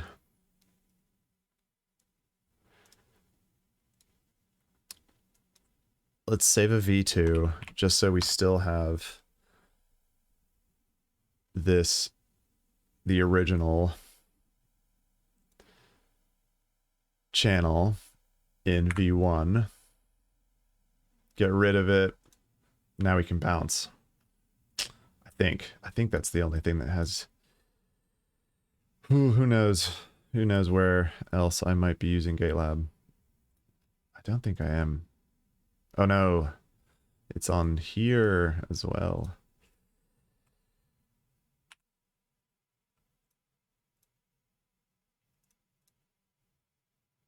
Oh wait, we already resampled that? Did we? Or it's not even. That's not even on. So we might be set. Let's just get rid of, because nothing's happening in that channel anymore. Get rid of you. Okay, it is on this layer though. Okay.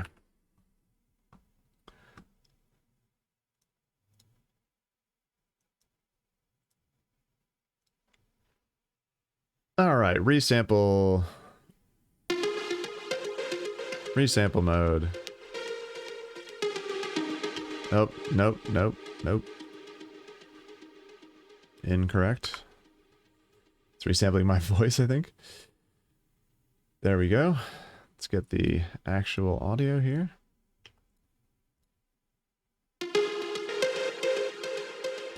But yeah, this is where, the last like 20%, 10-20% of finishing a tune is such a heavy lift for me. But it's worth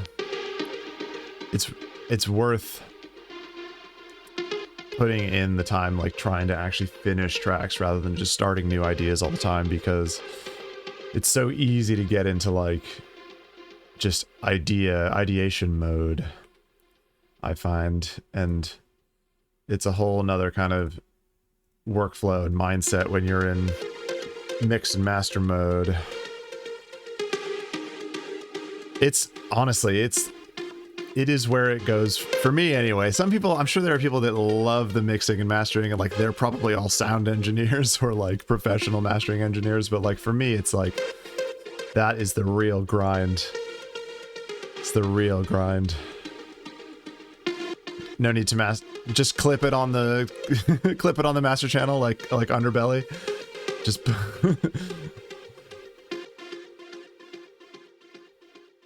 Pro L, yeah, just Pro L on the mat. Yeah, exactly. I agree. I will be trying that, but I mean, I've tried it on some tracks. I like the, I mean, I know Mr. Bill had a video too about, are these, oh god, these are all going to be at the wrong level now, aren't they? Oh no, that was at 0. Okay, fine. And we resampled this. Is this going to be at totally the wrong level? Yep.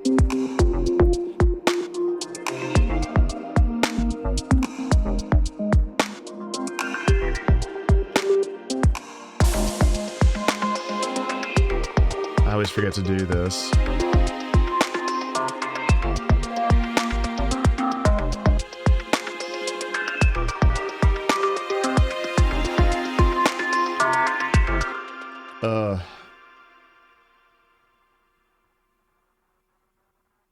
I could do it over. I just don't feel like doing it over the mix. So let's go back and look at V1 and just see what the how had our levels set at for that channel. But yeah, what was I saying? Oh yeah, Mr. Bill did a video about recently about, or was it in one of his live streams? He was talking about turns out that the best mastering chain on Ableton is nothing. Which I love stuff like that. Oh, it was at 0, but these were, yeah, -3, -3. Okay, so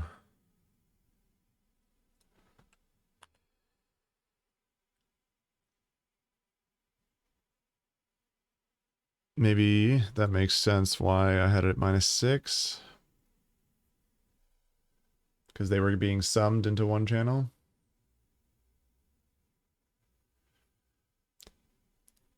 But yeah, it is interesting. It is really interesting. The whole, like, the hell. Oh, hell. What's up, Heaven Hound? How's it going?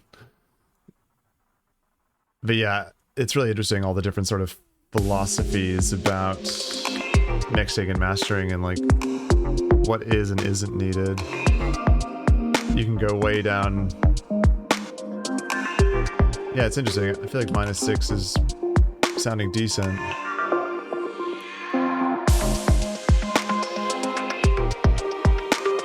This was the mellow, yeah. Yeah. Yeah, that's totally true. Like, you can, and that's, I think, maybe for me, the challenge a lot of the time is I'm still so at the mixdown phase, so I let Ozone do a lot of the work. But I have gotten much more comfortable recently at just driving the level into the maximizer a lot more aggressively. Like, we're clipping like 5, almost 6 dB, which normally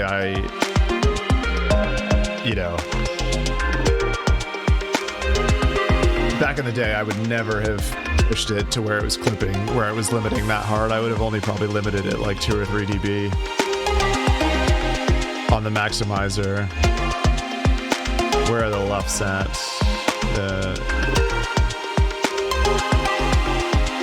Isn't there the reference? No. Span tells you LUFS, doesn't it?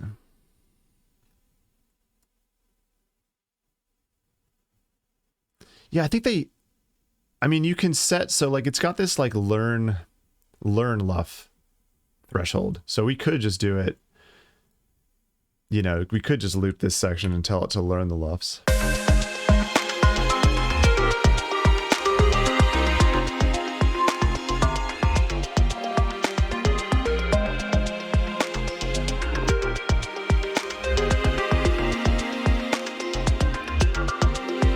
Oh yeah, I've heard a lot of good things about the Yulin loudness meter. I should just grab that. So that's interesting. So like it's...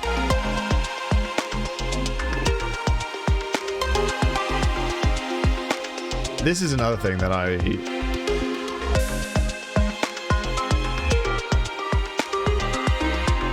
you can just spend so much time like agonizing over all, like, I should probably go back and before I like totally finalize all these tracks, like check out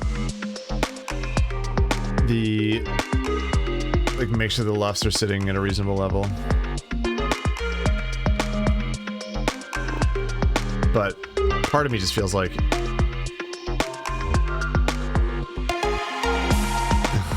hard clip on the master. Yeah, I mean, part of me is like, if I'm limiting, if I've got a hard -1 dB ceiling, turn on true peak, right? Then all that's really happening is interesting, -3.5. But yeah, if you're hard limiting, okay.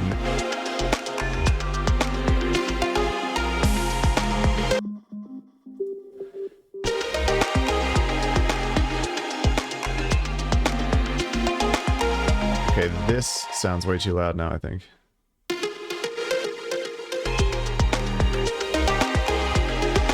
Did it sound too loud here?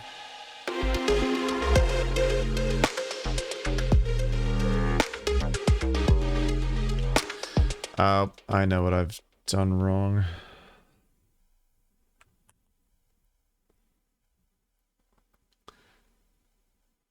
Let's go back to V1.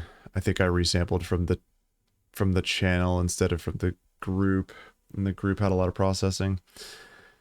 But yeah, -3.5, that is loud, because I think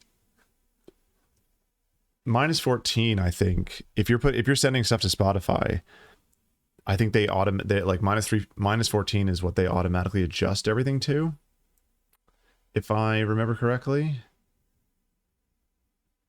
It's interesting that that's what the automatic like learn threshold is set at in Ozone, is -14. I don't know if that's like some sort of industry standards thing, or I don't know.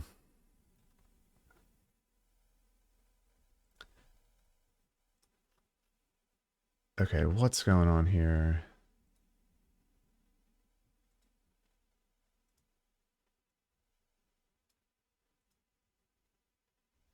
Okay, that's weird. That's weird. What is happening?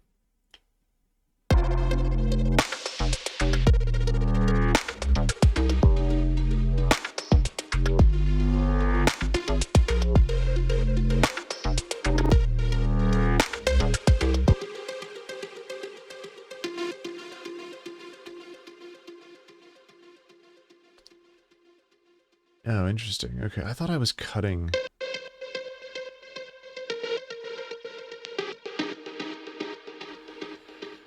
Oh, I've lost the plot, lads.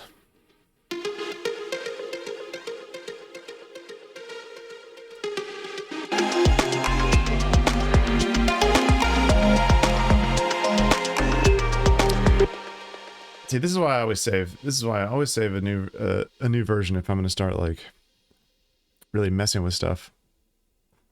Oh yeah, thanks for the follow, by the way. Is it I right? Oh, I bet it is. I write music. I like that. Anyway, thanks for the follow. Sorry, I totally missed that. I don't have any noises for the follow alerts because I don't, just for like DJ streams. All right, we'll go back to V2, back to V2.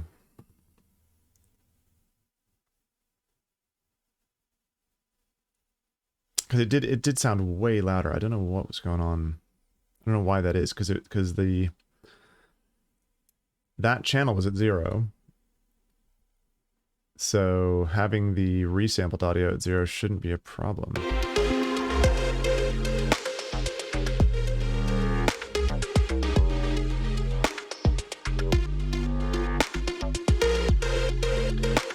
It just sounds way too loud now.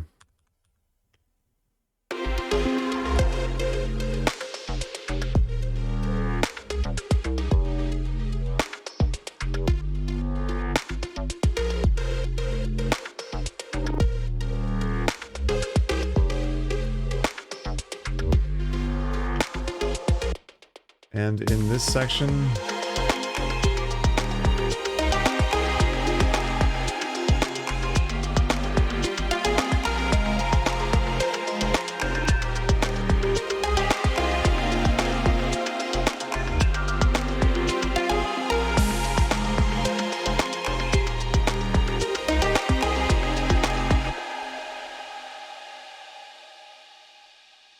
it feels like it is just a bit too much.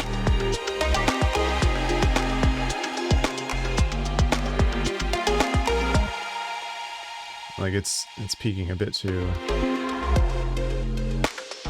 excessively with that gating.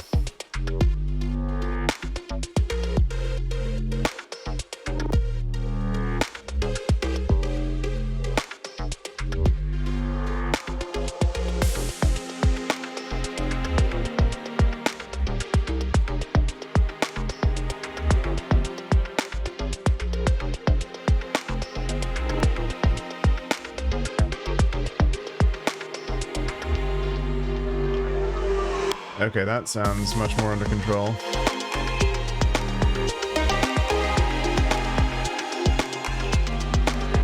And I bet, honestly,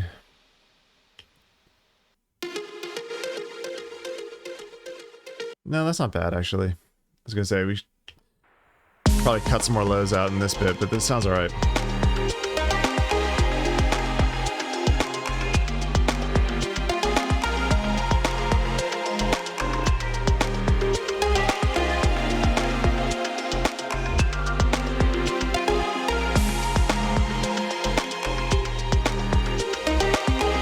Gonna turn this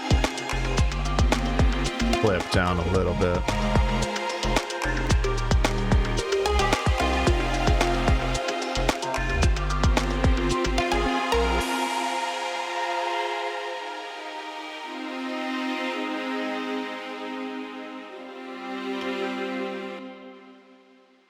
Pitch this down more.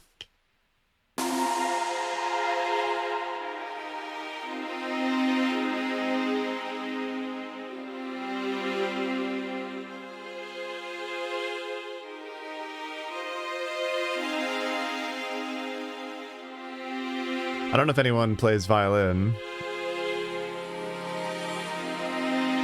or cello or anything like that, but apparently these like digital strings, any sort of digital strings just sound like terrible if you actually play a stringed instrument.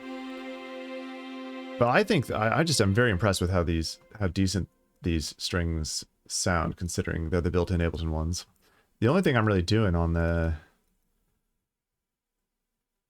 only thing I'm doing to humanize the strings is this volume automation on that utility. Like that's it basically, and then just have some reverb and some neutron. I guess is doing a little bit of, it's doing some sculpting and smoothing. But yeah, really really happy with those. Okay. I think that might do it for us today. I'm really happy with where those are getting to. But actually, if you've stuck around to the end, I want to give you... I just freaking love this track. It is a totally different style, so apologies. This is going to be a bit jarring, maybe, after all these chill tunes. I'm just going to give a little sneak peek of perhaps my favorite track on the EP, which is some heavy EDM.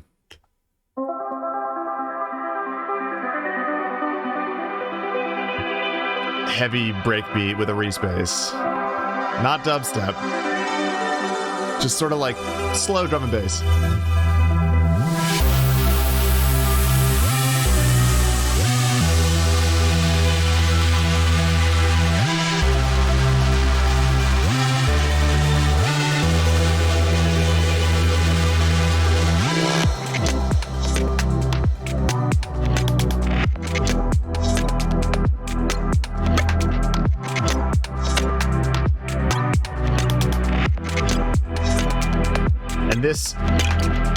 This is the kind of music I don't think I'm gonna do anything. I'm just pushing it really hard into an Ozone.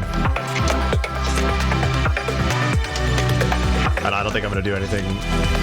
I mean, there's a little bit of EQing. Yeah, this one I'm just gonna push hard and export.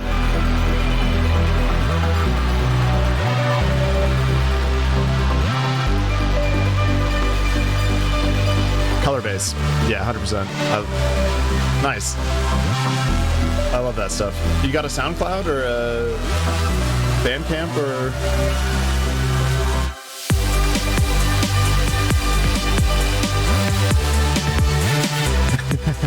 Right on.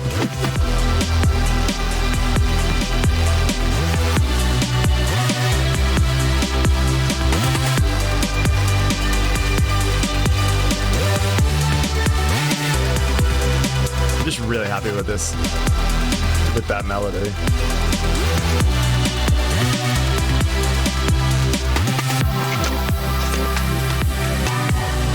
Yeah, totally, yeah. Send it through. Let's give it a listen.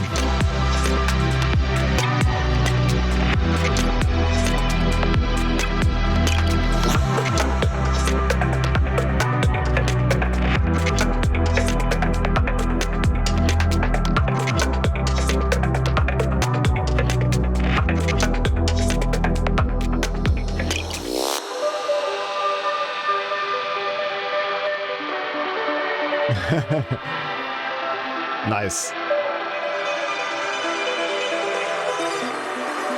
Like hardcore EDM or hardcore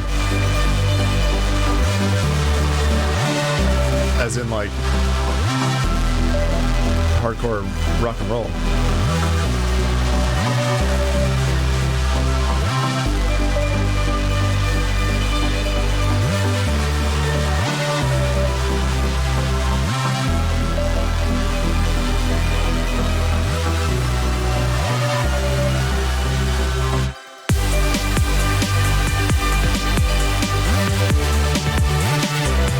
Yeah, my wife said that she really liked this tune, which is not always the case for the stuff I write. Most of the time she's like a little weird, but she said she really liked this one, so I feel like, okay, maybe we're onto something here.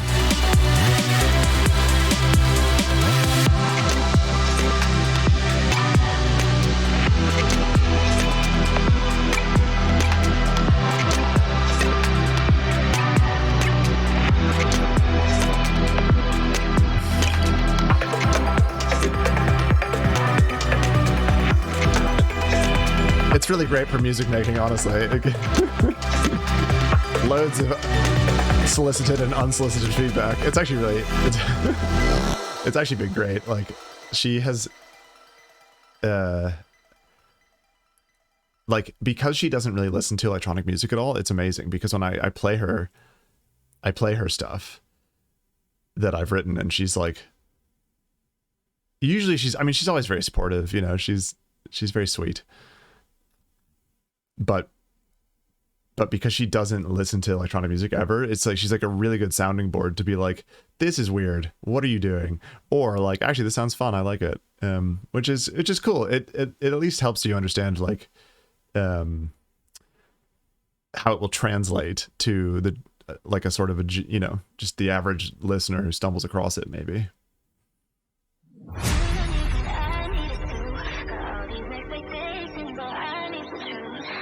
Ooh.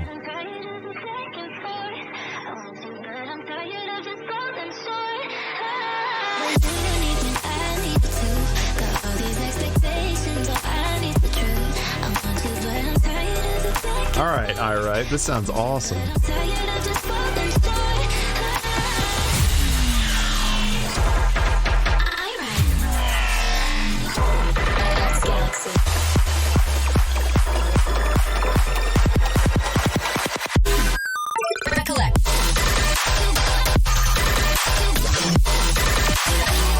Come on now.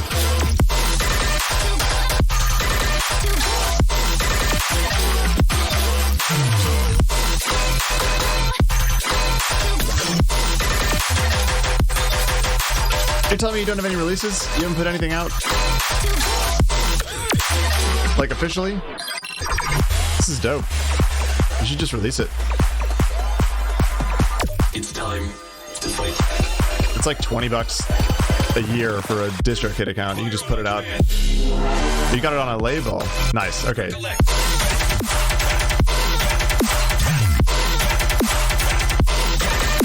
Awesome. Nice. Yeah, well done. That's sick.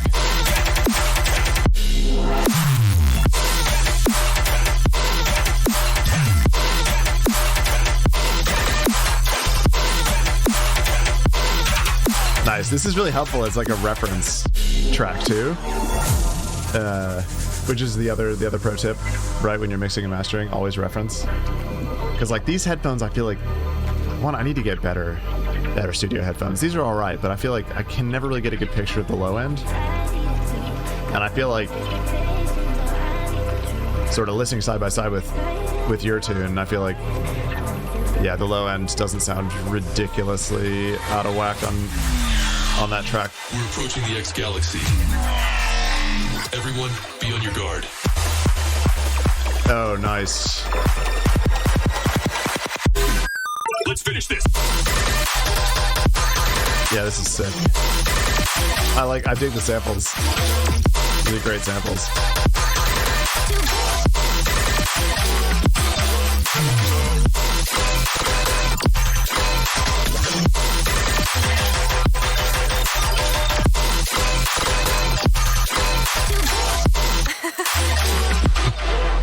Nice. Oh, nice. You're resampling. You're making your own vocal samples. That's awesome.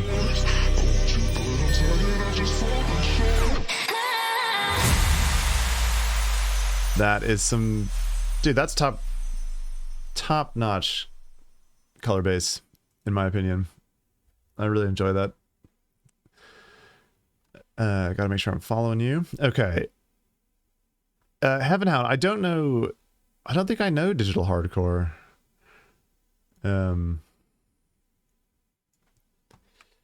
As a genre. You got a track you want to send through now that we're just in listening and chilling mode? I mean, no pressure, no pressure.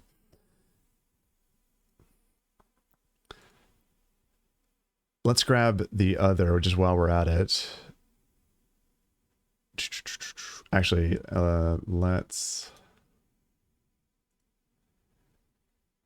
close you because we've already finished.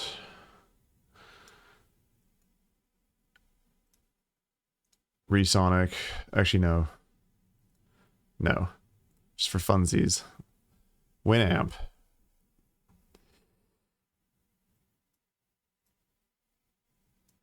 Oh.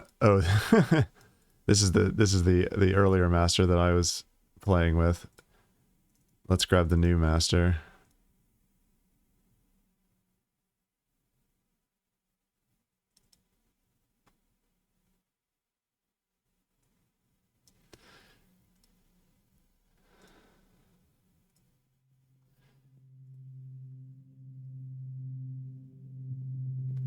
I love Winamp. The other day I was just feeling nostalgic and I was like, oh, you know what? I need Winamp on my computer again. This is a ancient piece of software from like way before iTunes was a thing. This was the software because everybody was like, screw Windows Music Player, right? Or Windows Media Player.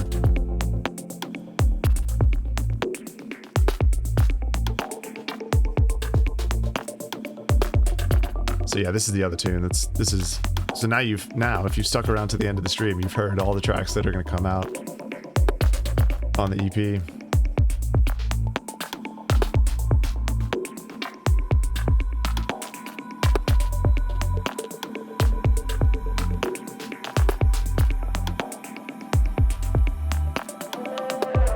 But yeah, Winamp is so cool, man.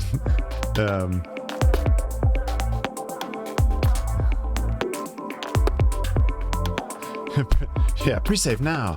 Yeah, no, it's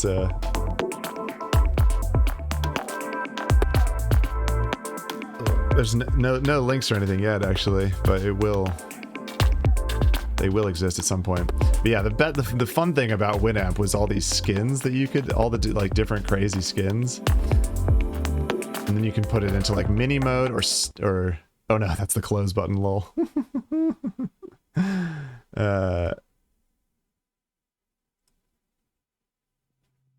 Let's go back into... Oh, where'd he go? Where'd he go? This is the mode. Yeah, the stick mode. This was my favorite. You could have... and it would just live on your desktop, like, forever. And you could set it to, like... You could set it to, like, stay in front of... Like, to always be on top. Is it on always on top mode? Yeah, it is. It's so nostalgic.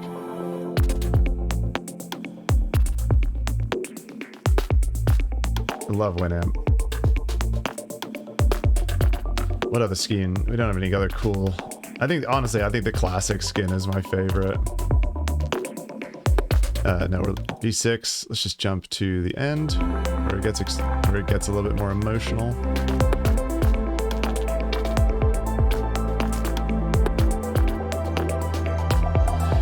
Anyway, thank you all for tuning in. I think we're going to call it there for this week. Appreciate you. Appreciate all the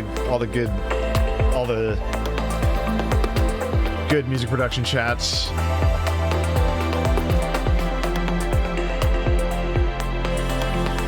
And yeah, we will let's just let this ride out. And then we'll see you next week. Same time, same place.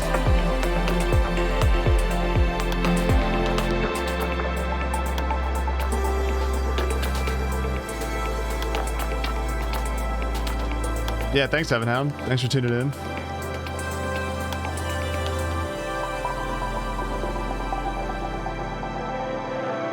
I'm glad you've been enjoying it. It's been really fun, this whole streaming thing.